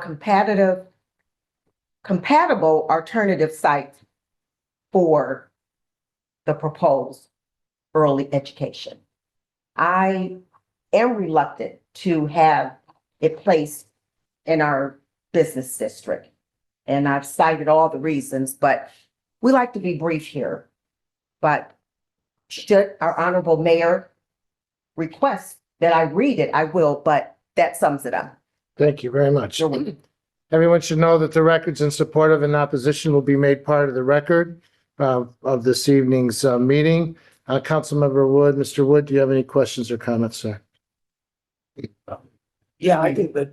I have one. No, I'm gonna come this way. We're gonna start at the end and come back. Not skipping anyone. Never. Thank you, John. Thank you, sir, very much for coming. I think that, you know, my initial feeling is that you represent a client who's very high quality, would in any case provide excellent service to, you know, communities where they're permitted now. I have three items that I'd like you to think about, and when you come back for final site plan approval, maybe you could please touch on that. First, our attorney, Bill Burgess, mentioned several items specific to the use variance requirements. Okay, there's four, you can look them up, it's state law. Matt can help you with them, but you'll be able to figure all that out. You know, one of them is is your hardship self-created? So I need to know more about how you can answer the use variance requirements that we are by law required to look at. All right, and so if you don't meet those requirements, then we can't give you a use variance. So I'm very, very concerned about the use variance. Secondly, I'm very concerned about the traffic movements. Folks who come in from the north, I'm going to say down Kercheval, and they're going to take a right onto McKinley, right? McKinley. Take a right there, and they're in a queue for the folks who are also driving in down the same road for Richard School. And I'm afraid that there's just going to be this huge kind of mass of cars in the early morning hours that's going to just make everybody really, really frustrated. And we're going to get phone calls from the people who are right out here saying, what were you thinking? You know, I've been waiting to drop off my son or daughter, you know, for half an hour in this rain. So I'm very concerned. And also when people exit, they've already dropped off their kids. Now they're going to exit. So that means they've got to back out of their parking spot where there's lots of other cars, back out, then go all the way down towards the Henry Ford structure. And they got to go through that little tiny, you can only get one vehicle through there. I just see a lot of congestion happening. And I don't want to see it happen. I would like you to come back and address that issue if you could, please. My third point would be alternatives. Can I ask you, have you searched for any other alternative sites? Say, for example, Richard right next door, that may have, I think, 17,000 square feet, something like that. That's basically what we're proposing here. Generally, you know, right around there. Range, So but have you talked to anybody? Have you spoken to anybody at the school district to find out if there are any schools that would love to lease a property for you? And they could, you know, make some money back and you guys could have something. We really need this land use. We do. We really, everybody here has said the same thing. It's totally agreed upon, but, you know, I'm so concerned that, I'm so concerned about this location and then the technical aspects of what we need to give to you, which is the use variance. I'm concerned about that. All right. So what I'd love you to do is just gather this information as we're talking, put back to you in a preliminary way here, come back with some answers so that, you know, at least I can feel more comfortable about where we're going here. Okay. And that's all I have to say. John, thank you very much. Thank you, Mr. Wood. Konrad-Wilberding, please. I agree. Thank you, sir, for doing this. You know, we get into a situation with this where it becomes very emotional. It becomes emotional because if you have children and you've had just terrible times with trying to find daycare, and this goes back decades. I mean, I can speak to that one, my two children. So, but we've got to make sure that we, as an elected body, look at it not just purely from the urgent need that is high with emotions. Anytime we talk about kids, it's an emotional thing. All right. when we take a look at this district, this is probably the worst place that you could put a daycare child center. We are still looking at it to try to see how it could possibly work because of this high equivalent of emotion. And it's our children, and we have a need, we have a basic need. So Councilman Wood's question is very, very relevant. It's relevant as far as, have you looked for some other areas or talked to our school administration? Because the many letters and emails of support that we've gotten for this are not just Grosse Pointe Farms residents. Many of them are outside of Grosse Pointe Farms. They're in the park, they're in the city. We had one, I had one phone call from Harper Woods. So they're in our area, but this is where you want to have it domiciled in this particular city. Understanding that, you know, with the 5 Grosse Pointes, that's always been kind of unusual to explain to people, how we each have our own little municipal governments. But nonetheless, you know, you're not going to get a population that's strictly just our residents. You're going to get requests from a number of other different cities. So we've got to keep that in mind too, because the people that are really expressing some concerns are our business residents that are in Grosse Pointe Farms, that were here and under some other different framework as far as where they wanted to put their business, how they wanted to operate it, how they were going to have a district, a social district, how they were going to be able to try to work out with parking, how are they going to work out with traffic patterns. They all went through that process, and they're all part of our residential community. So you got to keep that in mind, that we've got to look at our residential community first, rather than the strong, broad emotional need of the urgent, ridiculously urgent need for daycare. So I think that has to be put in context. Again, let me underscore what Councilman Wood said. I think you would get nothing but unbelievable support and a lot of great dialogue if we were to take a look at some other different sites. And there are some other school sites, and that conversation needs to be had. Now, perhaps with you as the landlord looked at it from an economical standpoint, we're saying, hey, this was the most economical way that we could try to facilitate a person, a tenant. Okay, that's your prerogative. But you've got to look at all the different hoops you're going to put us through if we want to try to make this reality. And so I know all of us have been speaking at lengthy times here, and I apologize for that because normally I am succinct and short, but there's a lot right in here that really, really has to really dug in. And most of all, we are incumbent to do a traffic study.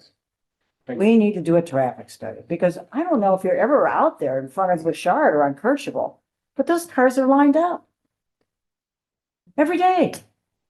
They're lined up. So you've got to really look at a safety aspect with this and a practicality, more so than just the emotional need. Thank you, Mr. Mayor. Thank you very much, Mr. Ritchie. I'll keep it brief.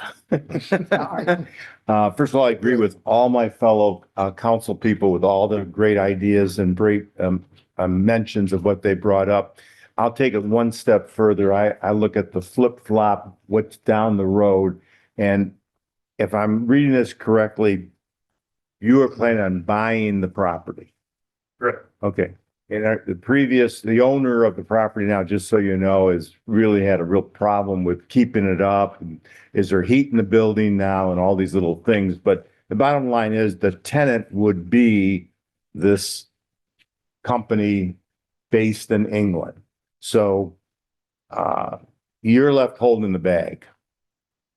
So my concern is what happens 3, 4, 5 years from now, whatever happens. I mean, businesses go in, businesses go out. And now what's the next step? What's your backup plan? Or do you have a backup plan? Well, we have a full property management Right.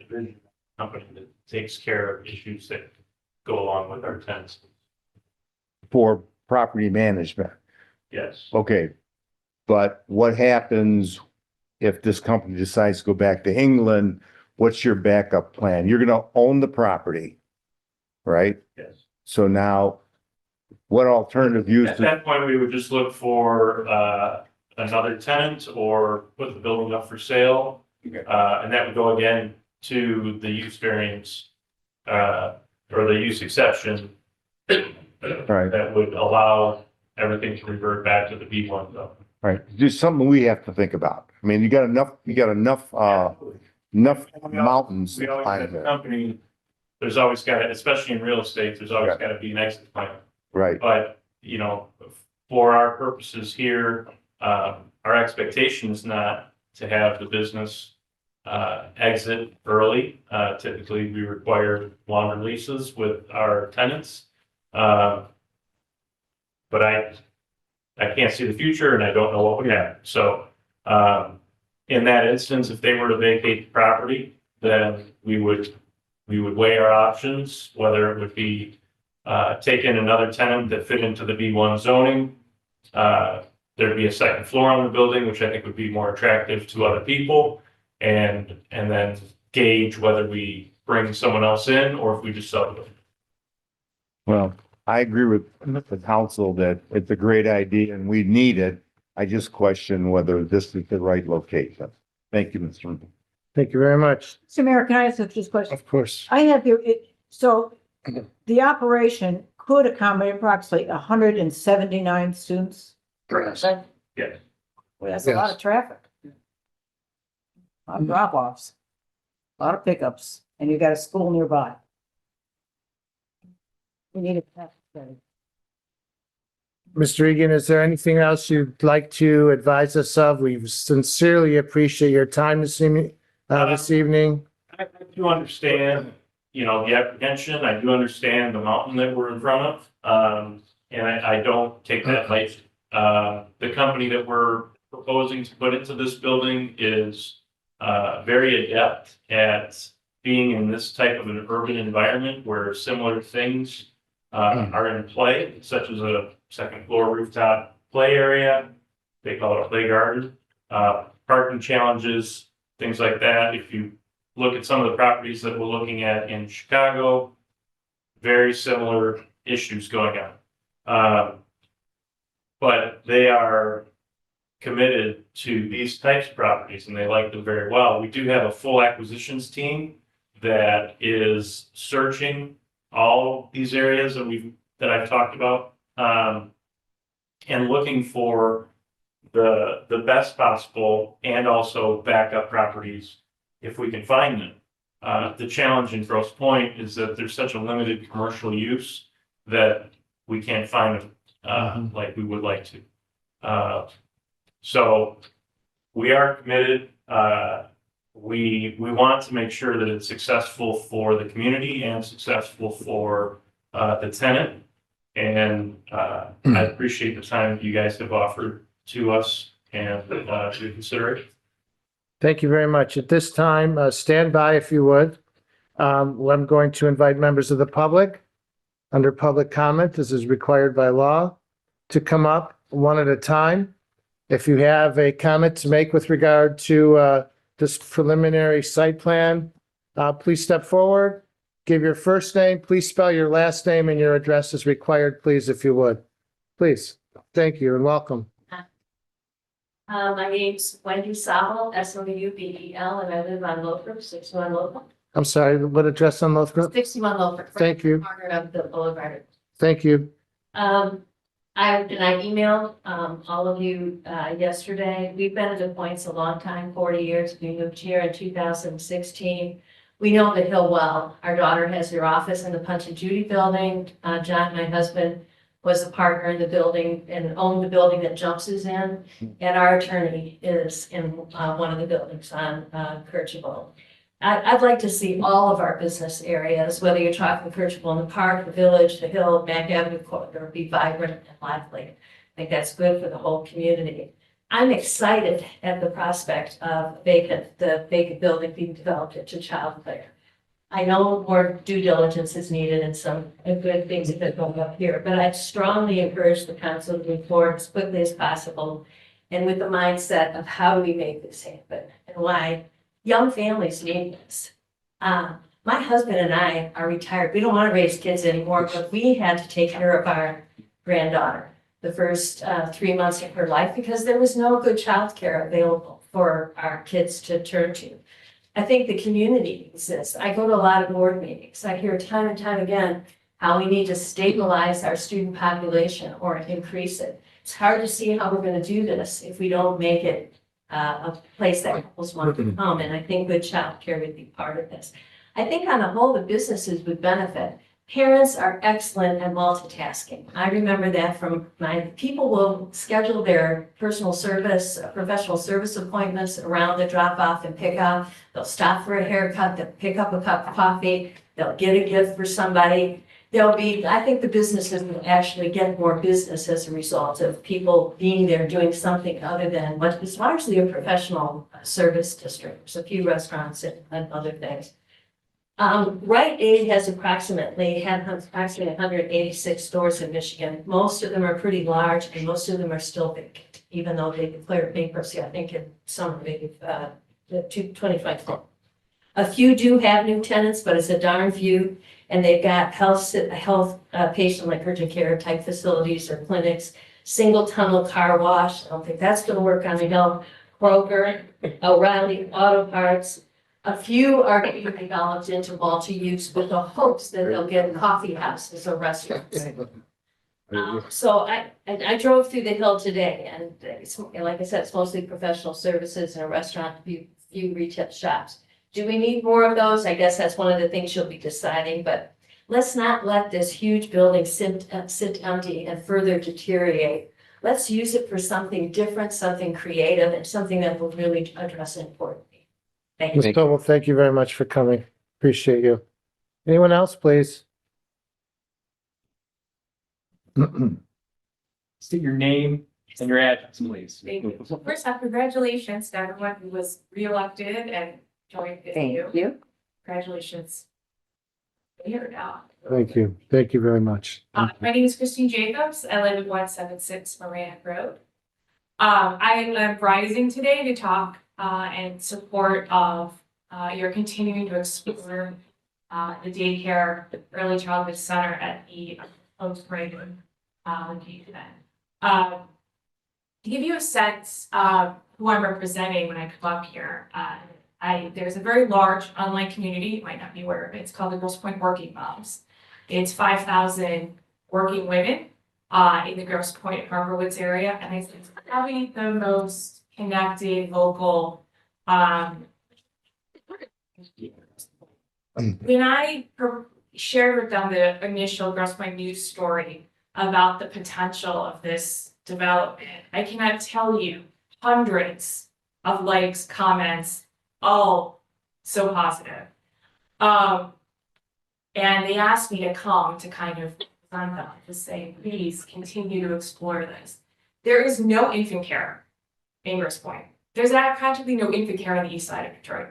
When I myself had to find infant care for my daughter after my employer originally presumed me long maternity leave and my husband had maternity leave, we still had no opportunity. We'd go all the way to 13th and Jefferson.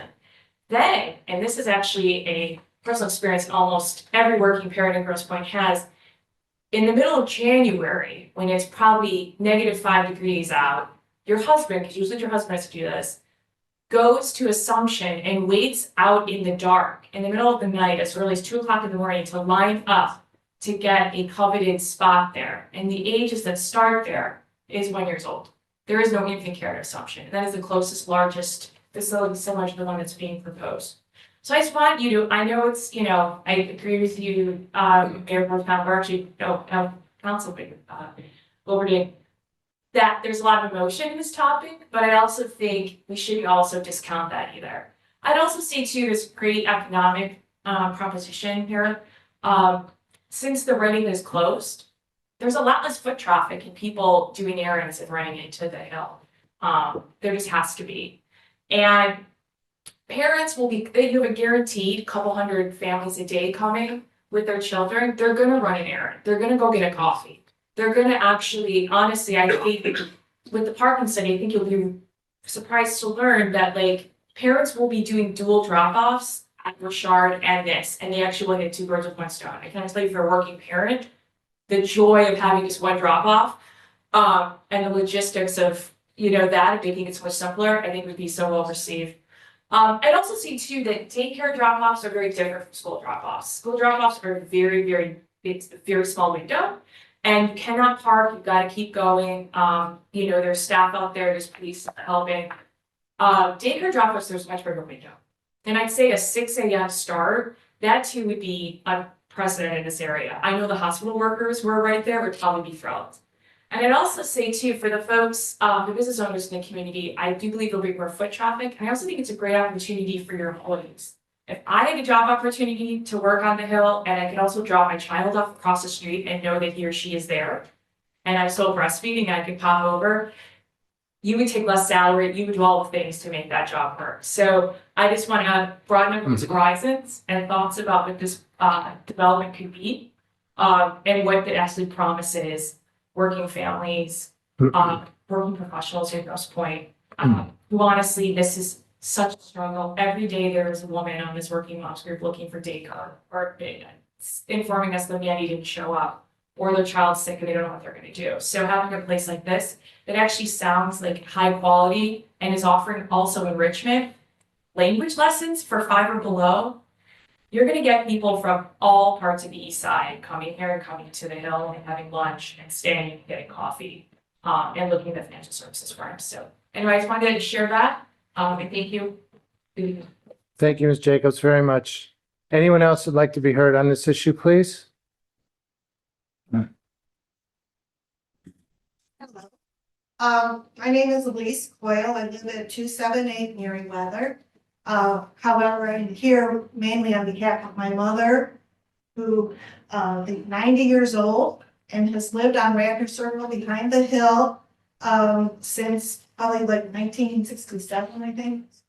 And two of her 3 kids, and including herself, worked on the Hill. So Dan is very familiar with our family, and the parking on the Hill has always been a challenge. The realtors always just plop right in front of the stores, so our customers couldn't park on the Hill. There's always been so many problems with parking, and I just don't see this being able to work. I just, you know, in a perfect world, I needed daycare for my kids, so I support the vision of daycare, but Dan's worked the streets, and that's the reality of the Hill. We already don't have enough parking spots because we allowed other restaurants to park out into their outdoor dining into the street, so we already lost a lot of real estate there. So I am encouraged that a lot of you don't seem to be in favor of it, because it's a great idea, but the concept is flawed with the location. Thank you, Ms. Coyle. Would anyone else like to be heard on this issue, please? Good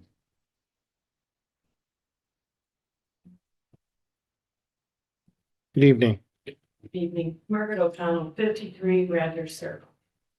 I retired in June as the secretary at Richard, so I was one of the people calling the police to come and ticket parents for parking, and so the parking around Richard is bad enough without adding more parking for the daycare. And there are some students that walk and ride their bike, and they would be crossing St. James Way. And my biggest concern is parents in a hurry to pick up, drop off their kids for daycare are not looking out for other people's kids on their way to school. It was just pretty much the parking issue. Thank you, Ms. O'Connell, very much. Sir, please.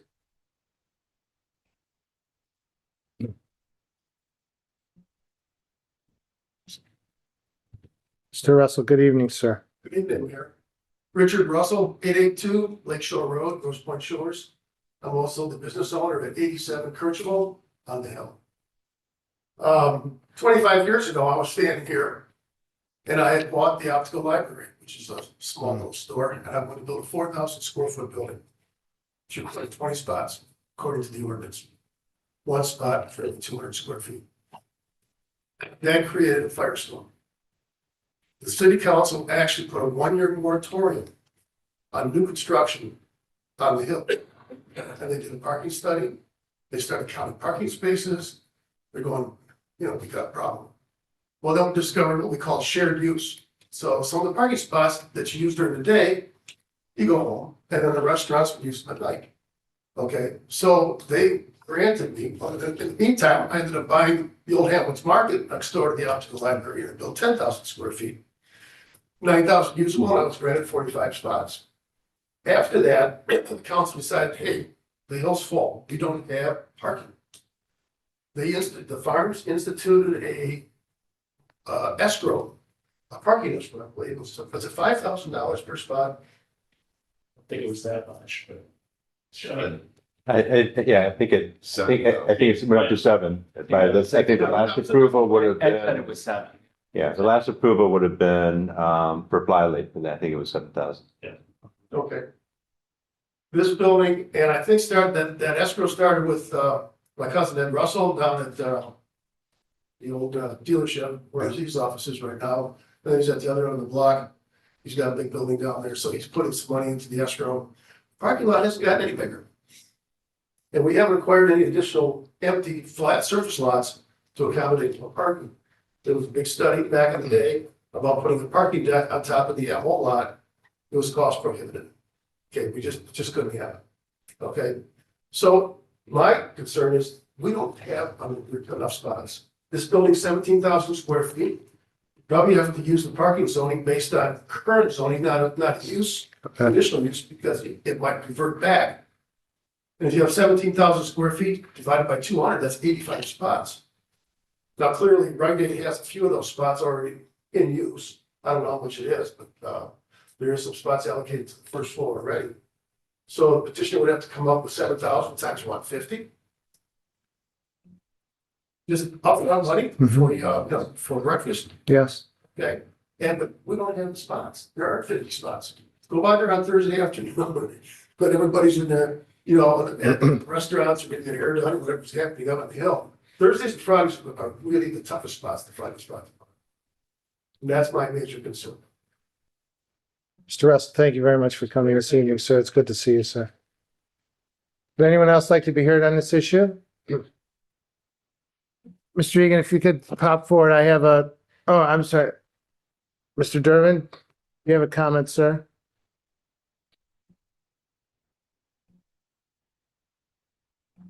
And your material 650. I think Beth hit on really key point.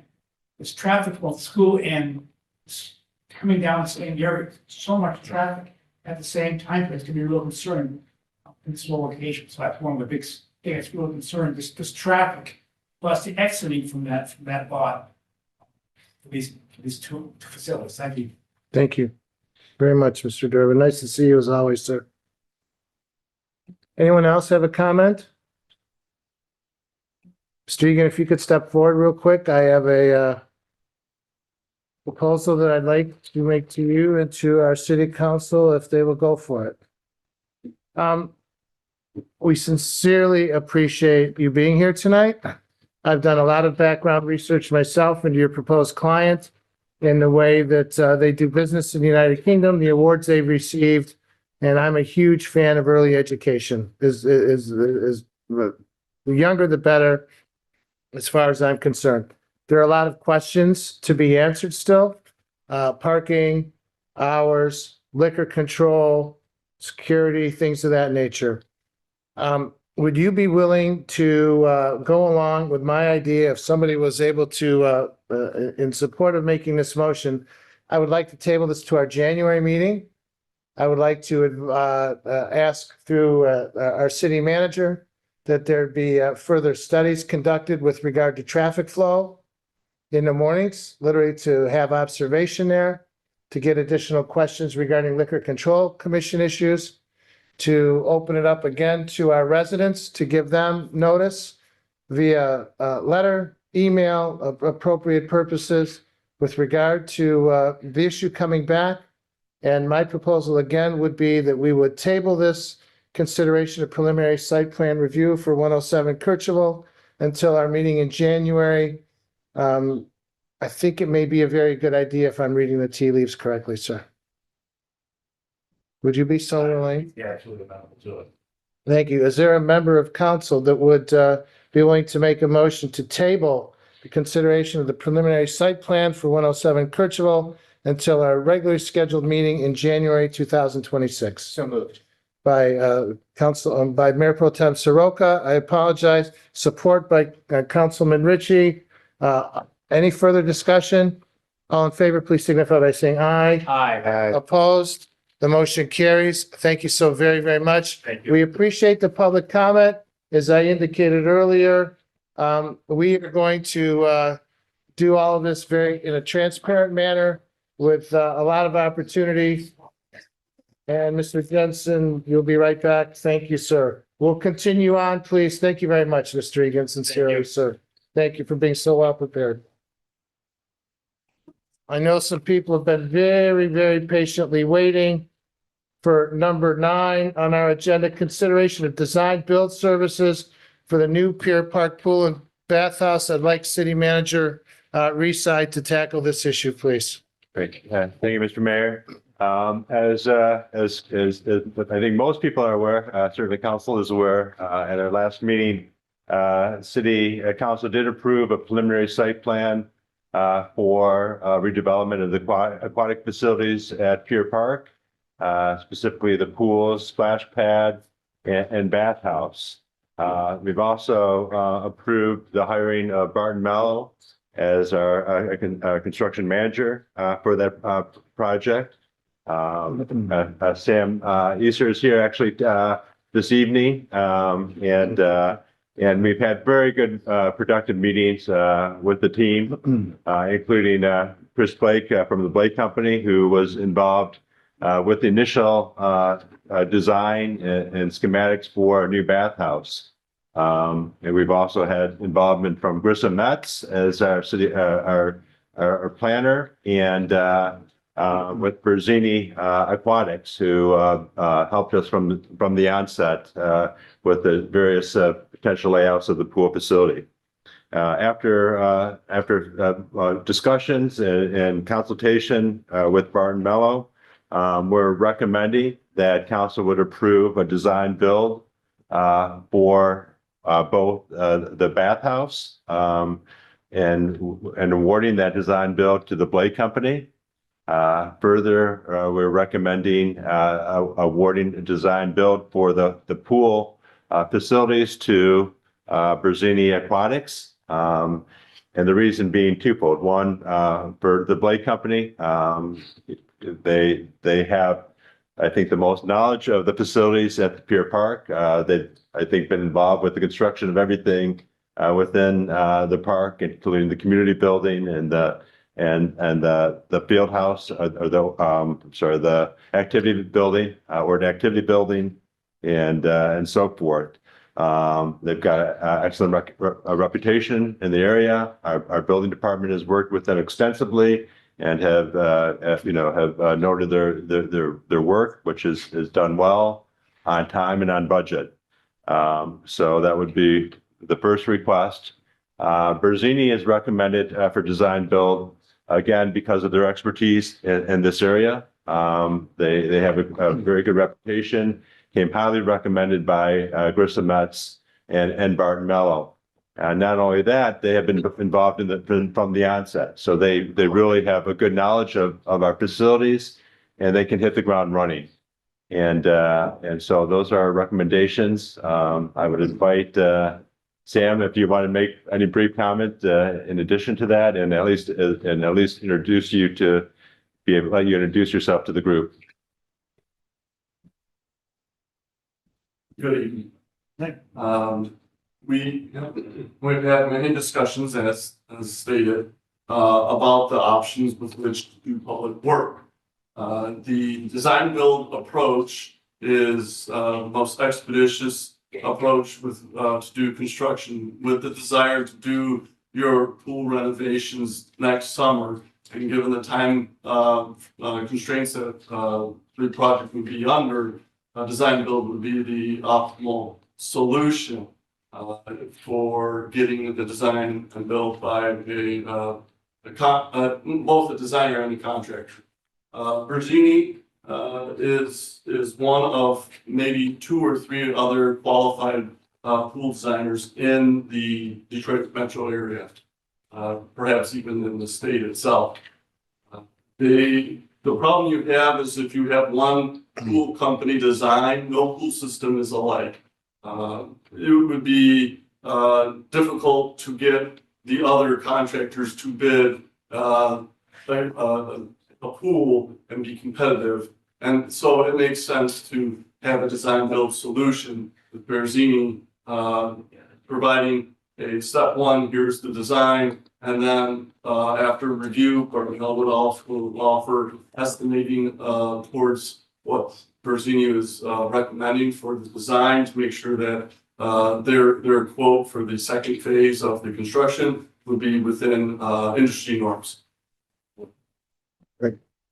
Any questions for the gentleman right there, Mr. Wood? I have a couple of questions, and I guess I'll make a statement. In our packet, we have listed here the advantages for a design build versus a design bid build. Right? Did you write that, or do you see that? It's faster delivery, cost control, simplified communication. The designer and the builder work together, reducing time and that kind of thing. Isn't it true that we're under kind of a time constraint, right? We want to get this, it's my recollection is that we want to get we want to get construction beginning in the spring, right? And if we were to go the traditional route of design, bid, build, isn't it true, you can correct me if I'm wrong, isn't it true that would take a lot longer? Therefore, slowing down our process, and then maybe we wouldn't be completed by the end of the year. I don't know. Are you in agreement with that generally? Correct, especially when you're dealing with a very niche contractor as a pool contractor. Like I said, there's only 2 or 3 qualified to do a pool of this magnitude in the area. They're going to be booking their summer work right now, bidding other projects for schools or other municipalities. If you didn't move forward with a contract with them, they're not going to idly sit by and wait to book, to have something for you to build this summer. By the time you have a design for them to bid in the spring, they may have already been booked for this upcoming year. So you would end up not being able to even see one of the 3 be able to install your pool until the following year. So there's efficiency and then there's quickness and speed that's a valuable benefit to us to get this project done. Okay. Thank you. Anyone else on council? Question for the gentleman? Is it the podium? Just make a quick comment. I was going to invite Mr. Blake up real quick, if there's nothing yeah. specific as to him. Mr. Blake, do you mind coming up real quick? I'm sorry to put you on the spot, sir. Not at all. Sorry, I had knee surgery, so I'm not. You did? Yeah. Well, we wish you a quick recovery. I'm recovering. Thank you. Good. I wanted to thank you and remind the general public of your involvement to date, the involvement of your team. I've been fortunate to chair the Parks and Harbor Committee along with Mr. Soroka and Ms. Konrad-Wilberding. We, along with Mr. Blake and of course administration, we have had countless meetings here. We have had many meetings engaging the public at Pier Park in the activities building. Mr. Blake has been at every meeting. We have gone through approximately 28, I think, different design changes of the How many? building. I lost count. I think there were literally Change the number out of it, be like. Yeah. We took the input of our residents, those on our Parks Committee, our Pool Committee, members of the general public, meetings of hours and hours and hours, 140 people in a couple meetings. And I wanted to thank you for your involvement to date And while we'll have a motion made regarding approval of your company and Berzini Aquatics, thank you very much for your help to date, sir. It's your commitment to this community, being a resident here and what you've done in the past, not only at the park, is very, very much appreciated, sir. Thank you, Mr. Mayor. I appreciate that greatly. And I just want to say to all of you and to the members of the public that, you know, that park is near and dear to my heart. And I think the community building is probably the most important building I've ever built. Oh. And I feel so proud about that. And I would love the opportunity to finish off the park with a building that's compatible and that meets the needs of our community, and to make sure I do that in the most reasonable, economically efficient, good-looking way. Well, we have a lot of residents asking about price going forward, costs and things, so that would be very, very much appreciated. Absolutely. And while you're there, I'm going to invite any council members to ask you any questions or comments before we turn to the general public. One comment before. Please do. I just want to state that I did do that building too. I think it was Yeah. the first thing I did in the park with Rich Solak. True, Dan, probably. And we put a panel brick skin on it, put the pitched roof with the cedar shake on it. So I think that was the first building that I did in the park. So it'll be the first building I did that I We put perfume on a pig. Well, we're trying to follow your lead and the updates to the buildings in terms of the cedar shake, the looks, the current development of this. And your team has been great and very responsive, and thanks again. We need to continue. So, comments from city council, Ms. Konrad-Wilberding. Again, just to echo our praise, and for both of you gentlemen, I think we've had so much discussion, and this has gone through a lot of litmus tests, and it's gone through a lot of scrutiny and public input. Mr. Mayor, I think we just got to go ahead and go, and let's get a proposal going. Let's go. Let's move. Thank you. Mr. Ritchie, any comments, sir? Nope, I'm ready to go. Mr. Jensen, comments, sir? I'm ready to go. Mr. Soroka? I'll just say, as a matter of principle, I'm the kind of guy that likes to get at least 3 quotes for everything. But we also have to recognize that there are moments where you've got to get the work done. And more importantly, that we have the team necessary to do it, right? And that's exactly what we've done here. You guys have been phenomenal through the process, really bearing with our community and doing something new in terms of how we've engaged the public. And I thank you for that, and I'm very supportive of this. Ms. Donaven, any comment, please, or question? Yes, I think this whole project has been such a great example of engaging the public, you know, stakeholders, and just doing a great job about it. Doing what we need to do at the table. So thank you, sir. Thank you, Mr. Reeside. Motion. Mr. Wood, do you have a motion to suggest the approval of the Blake Company and Berzini? Public comment. I'm sorry, yeah, public comment, forgive me. Did anyone in the public wish to be heard on this issue, please?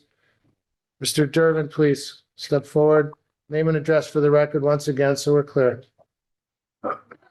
Feel suspicion. But first, I understand what this is a good program.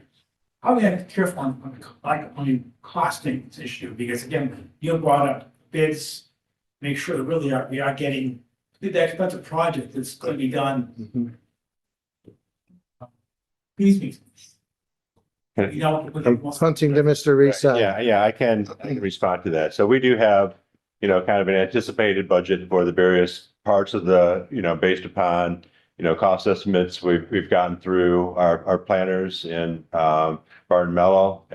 So, you know, they can take industrial standards, look at those plans and identify, you know, costs. So what we'll do specifically for the bathhouse and the pools project, we have a budget. It's going to require some of the development of the plans more thoroughly to know what number we land on, and they present. That will be reviewed by Barton Mello, and so that will come back to City Council. So once the design work is completed, we have a cost that will come back to City Council for approval. There will be, and those are two specific elements, but there's going to be a lot of site work that's going to be done on the property. Hardscape, walkways, pool decks, a softscape with landscaping and so forth. And we will be bidding that out competitively. That will be handled separately. Thank you. Anyone else from the public have comment on this agenda item, please? Hearing none, Mr. Wood, you have a motion? I do. Can I ask, Mr. Burgess a question? Of course. Bill, can I make one motion to incorporate the approval for both firms, or do I need to make two motions? One motion. My motion then is to approve engaging, the Blake Company, for the design build of the new bathhouse. Secondly, my motion is to approve, Baronzini, right? Aquatics in the design build of new Pier Park, aquatic facility, bathhouse and pool facilities, and authorize city administration to execute design build agreements as reviewed and approved by the city attorney. Final design and construction costs shall be subject to city council approval. Second. We have a motion by Mr. Wood, seconded, supported by Ms. Konrad-Wilberding. Any further discussion? All in favor, please signify by saying aye. Aye. Opposed? The motion carries unanimously. Thank you again very, very much. Appreciate it. Thank you.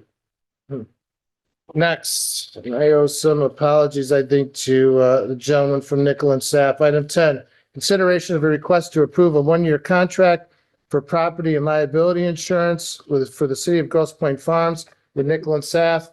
Please step forward. I should have given you the benefit of courtesy, knowing that it was going to be long, and moved your agenda item up.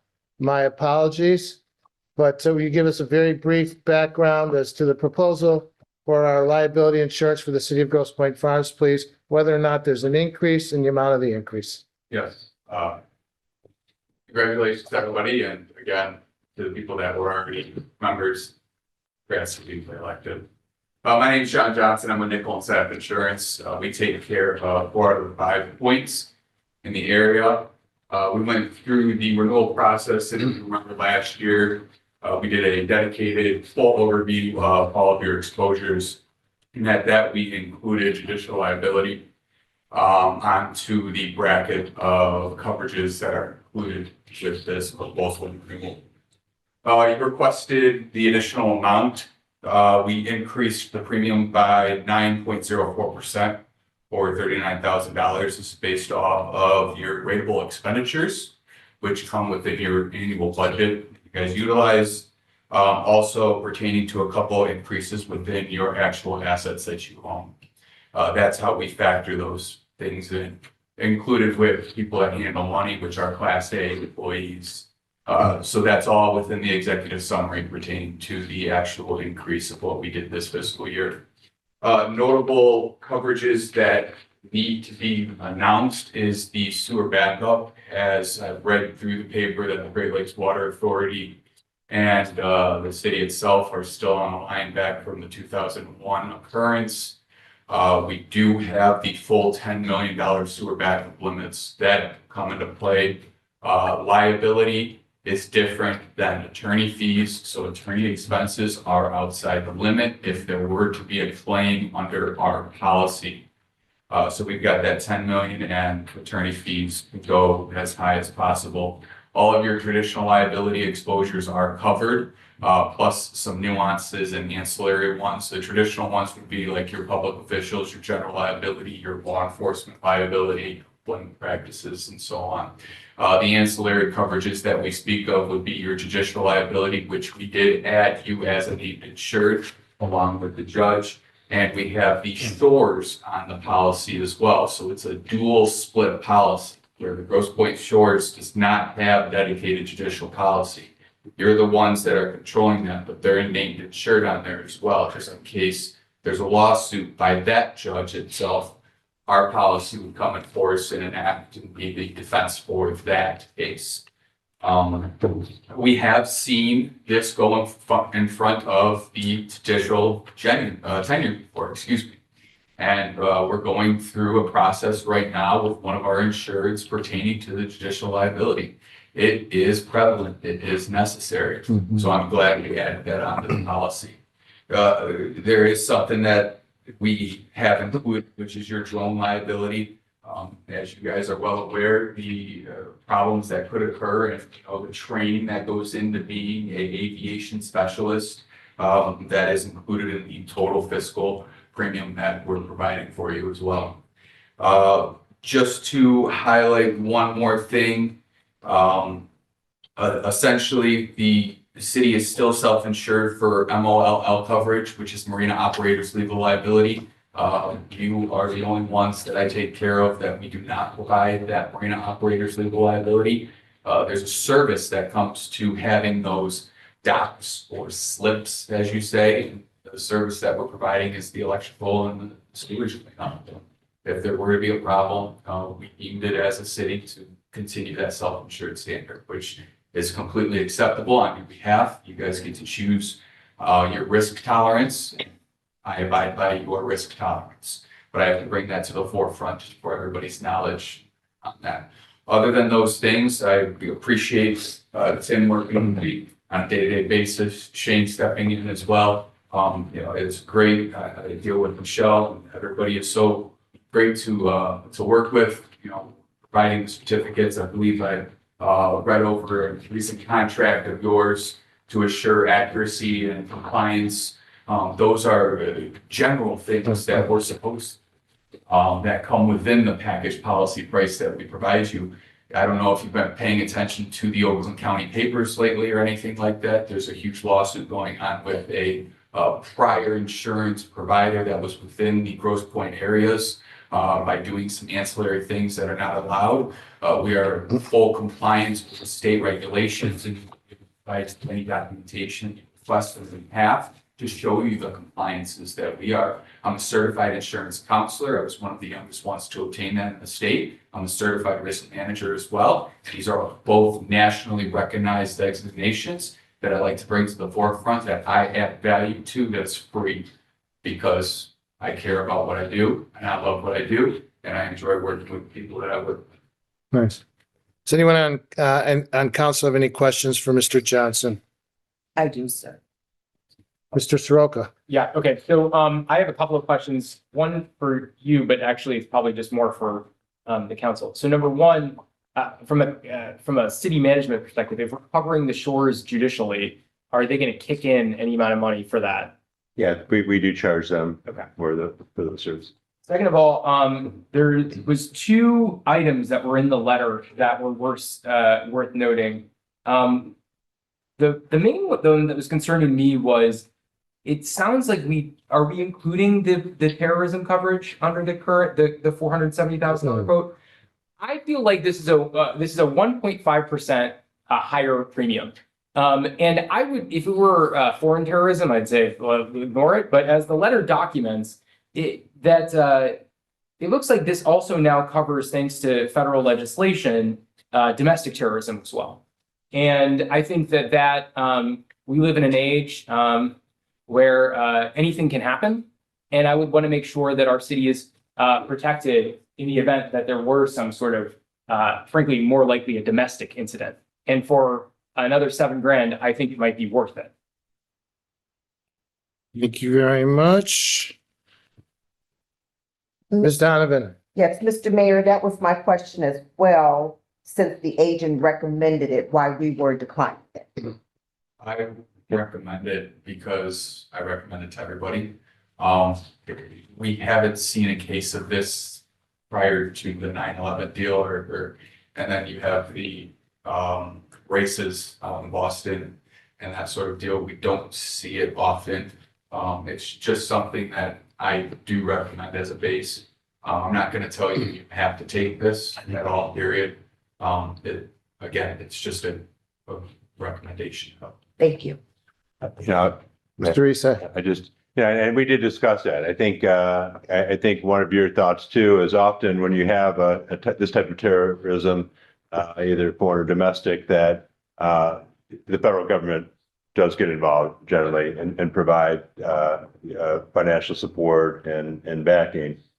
So you're right. So there's a potential for coverage through both federal and state government, but to Councilman Soroka's point, or Mayor Pro Tem Soroka's point of, again, the additional coverage, it's a fairly nominal amount in the scheme of things, and that would be at the discretion of City Council. Mr. Wood? In your letter, you say the increase is roughly 4% due to exposure changes. We are going through right now, extensive sewer separation project, which will, ultimately reduce the amount of, sewage going into our pump station, and then, ultimately could, reduce the amount of flooding in our basements and that kind of thing. So if we're doing a big project like that, it's gonna, I think the number was 33% of the volume that we're gonna be reducing. Aren't we actually, shouldn't we have a lower premium because we're proactively going out and doing engineering and construction right now to separate storm and sanitary, and so there's gonna be less backups and there's fewer problems with our city? Great question. Pertaining to your impact on what you're doing regarding that. Insurance companies do look at those things, but those aren't traditional questions that are being asked. Ours are more pertaining to the day-to-day basis as to how many sewer lines do you have, what's the capacity of your sewer lines and that sort. So at the moment, the information that we're providing or being provided is different than what will be provided in the future and could impact the premium at that point, essentially. So maybe. So yes, you're, in terms of the risk management, Mr. Wood, that's fantastic to hear about. And I have been reading about it in the papers. And I do send those to our underwriters, so they are aware of these things that are going on. But it doesn't impact you at the moment. Okay. It could impact you in the future. Yes. All right. Any other questions on this side? Mr. Ricci? I just agree with, Councilman Soroka about the, act of terrorism. It's such a small amount. And, for $470,000, it just makes good common sense. Thank you. Any other comments? Any comments from the public? Someone willing to make a motion with regard to the property insurance liability renewal proposed by Mr. Johnson of Nickel and Saf. Yes, Mr. Mayor, I have a motion. Ms. Donaven? Thank you. I motion to approve the renewal of property and liability insurance with Nickel and Saf Trident. Effective date set December 7th, 2025 through December 7th, 2026 in the amount of $470,539. Is there support for the motion of Ms. Donovan? I would, Make the amendment. You'd like an amendment, of yeah, I'd course? make an amendment to add $7,201. So changing the total amount to $477,740 to provide the additional coverage for certified accidents. Thank you. Do you accept the friendly amendment, Ms. Donovan? I do. Okay, is there support of the motion as amended? Support. Mr. Ritchie, any further discussion? All in favor, please signify by saying aye. Aye. Opposed, say nay. The motion carries. Mr. Johnson, thank you for spending your time with us this evening. We appreciate the good work of you and your company. Thank you, sir. Thank you. Yeah. Thank you, sir. Next is item 11, our consent agenda. Is there anyone who wishes to remove either items A or B from the consent agenda? Item A is a consideration of a resolution supporting Crescent Sail Yacht Club, the state of Michigan bottomland conveyance. Item B is consideration of a request to improve invoices of October 2025. A, please. We will remove A. Remove A. Oh. And I would entertain a motion to approve. Item 11B of the consent agenda, consideration of a request to approve the invoices of October 2025. Is there a motion in that regard? I will move it. Ms. Konrad-Wilberding, is there support? Ms. Donovan, any discussion? All in favor, please signify by saying aye. Aye. Opposed? The motion carries. Thank you. Item 11B, consideration of the resolution supporting Crescent Sail Yacht Club in the bottomland conveyance. Mr. Wood, what's your question or comment, please, sir? Could somebody explain what bottom land means? Why is this important?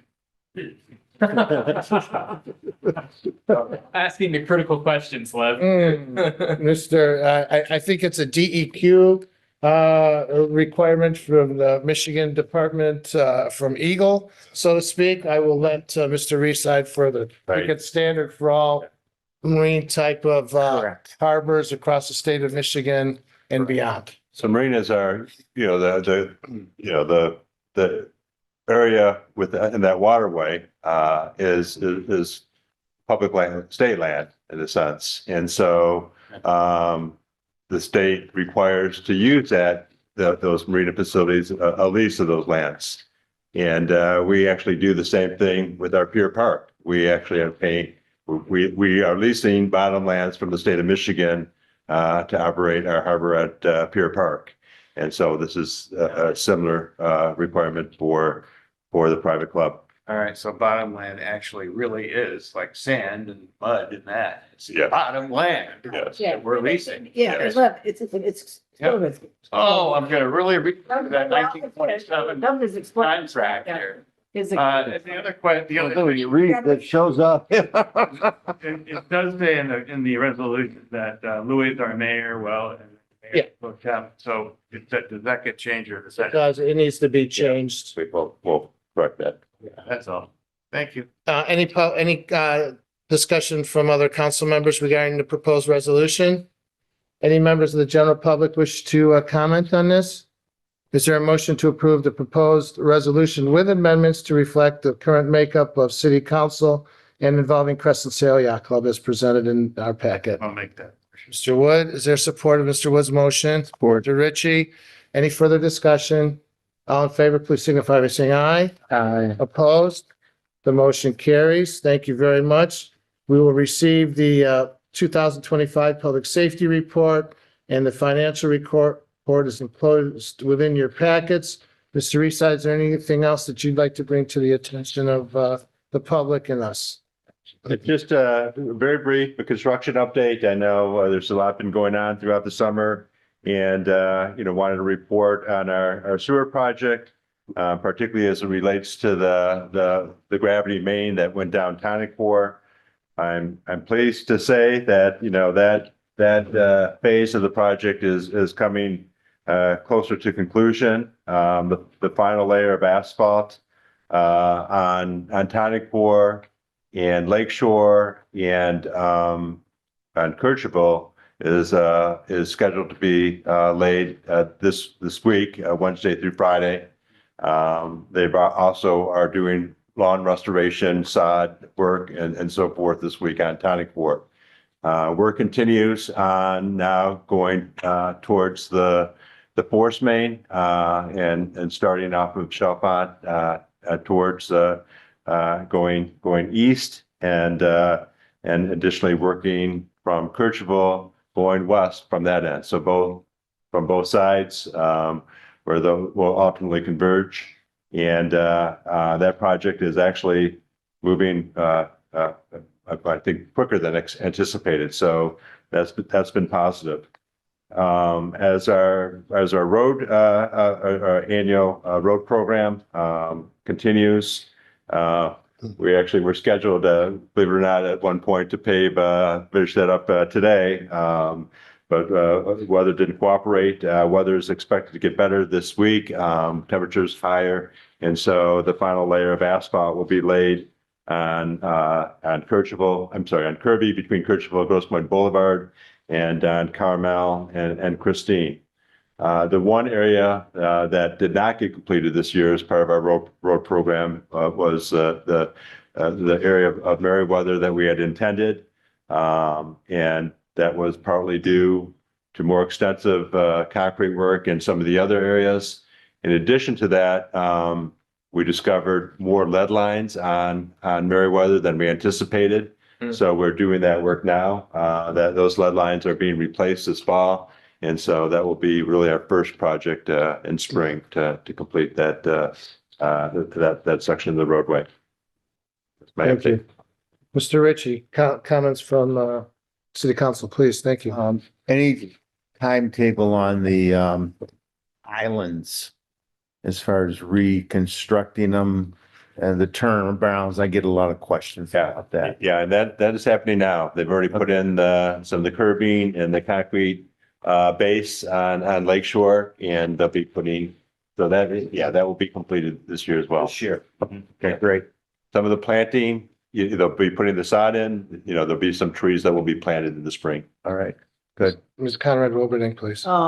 Ms. Mayor, I just wanted quickly to report, I am your designee as a commissioner on the AAC, which is the Active Adult Commission, which oversees our millage approval for the senior citizens. So we have our meeting Wednesday. We will have, after that meeting, a full report to you that will go to every member of the AAC, all the Grosse Pointes that are members in Harper Woods, as far as exactly where we stand in our budget and disbursement of those funds. And that is forthcoming after our meeting Wednesday. Thank you. Anyone else? I'd just like to say thanks for everybody's support here and look forward to the next 4 years. Yeah, you said it before, buddy. I appreciate everyone's support and guidance. Thank you. Thank you very much. We had a very good meet. Oh, Ms. Donaven, I'm sorry. Mayor, I just want to say I'm grateful to have been reelected and to serve with all of you, and welcome aboard, Dan, again. Thank you. We have a lot to do. With that, I'd entertain a motion to adjourn. The support, all in favor? Thank you. Meeting's adjourned. Thank you all very, very much. Excellent meeting. Thank you. Well done.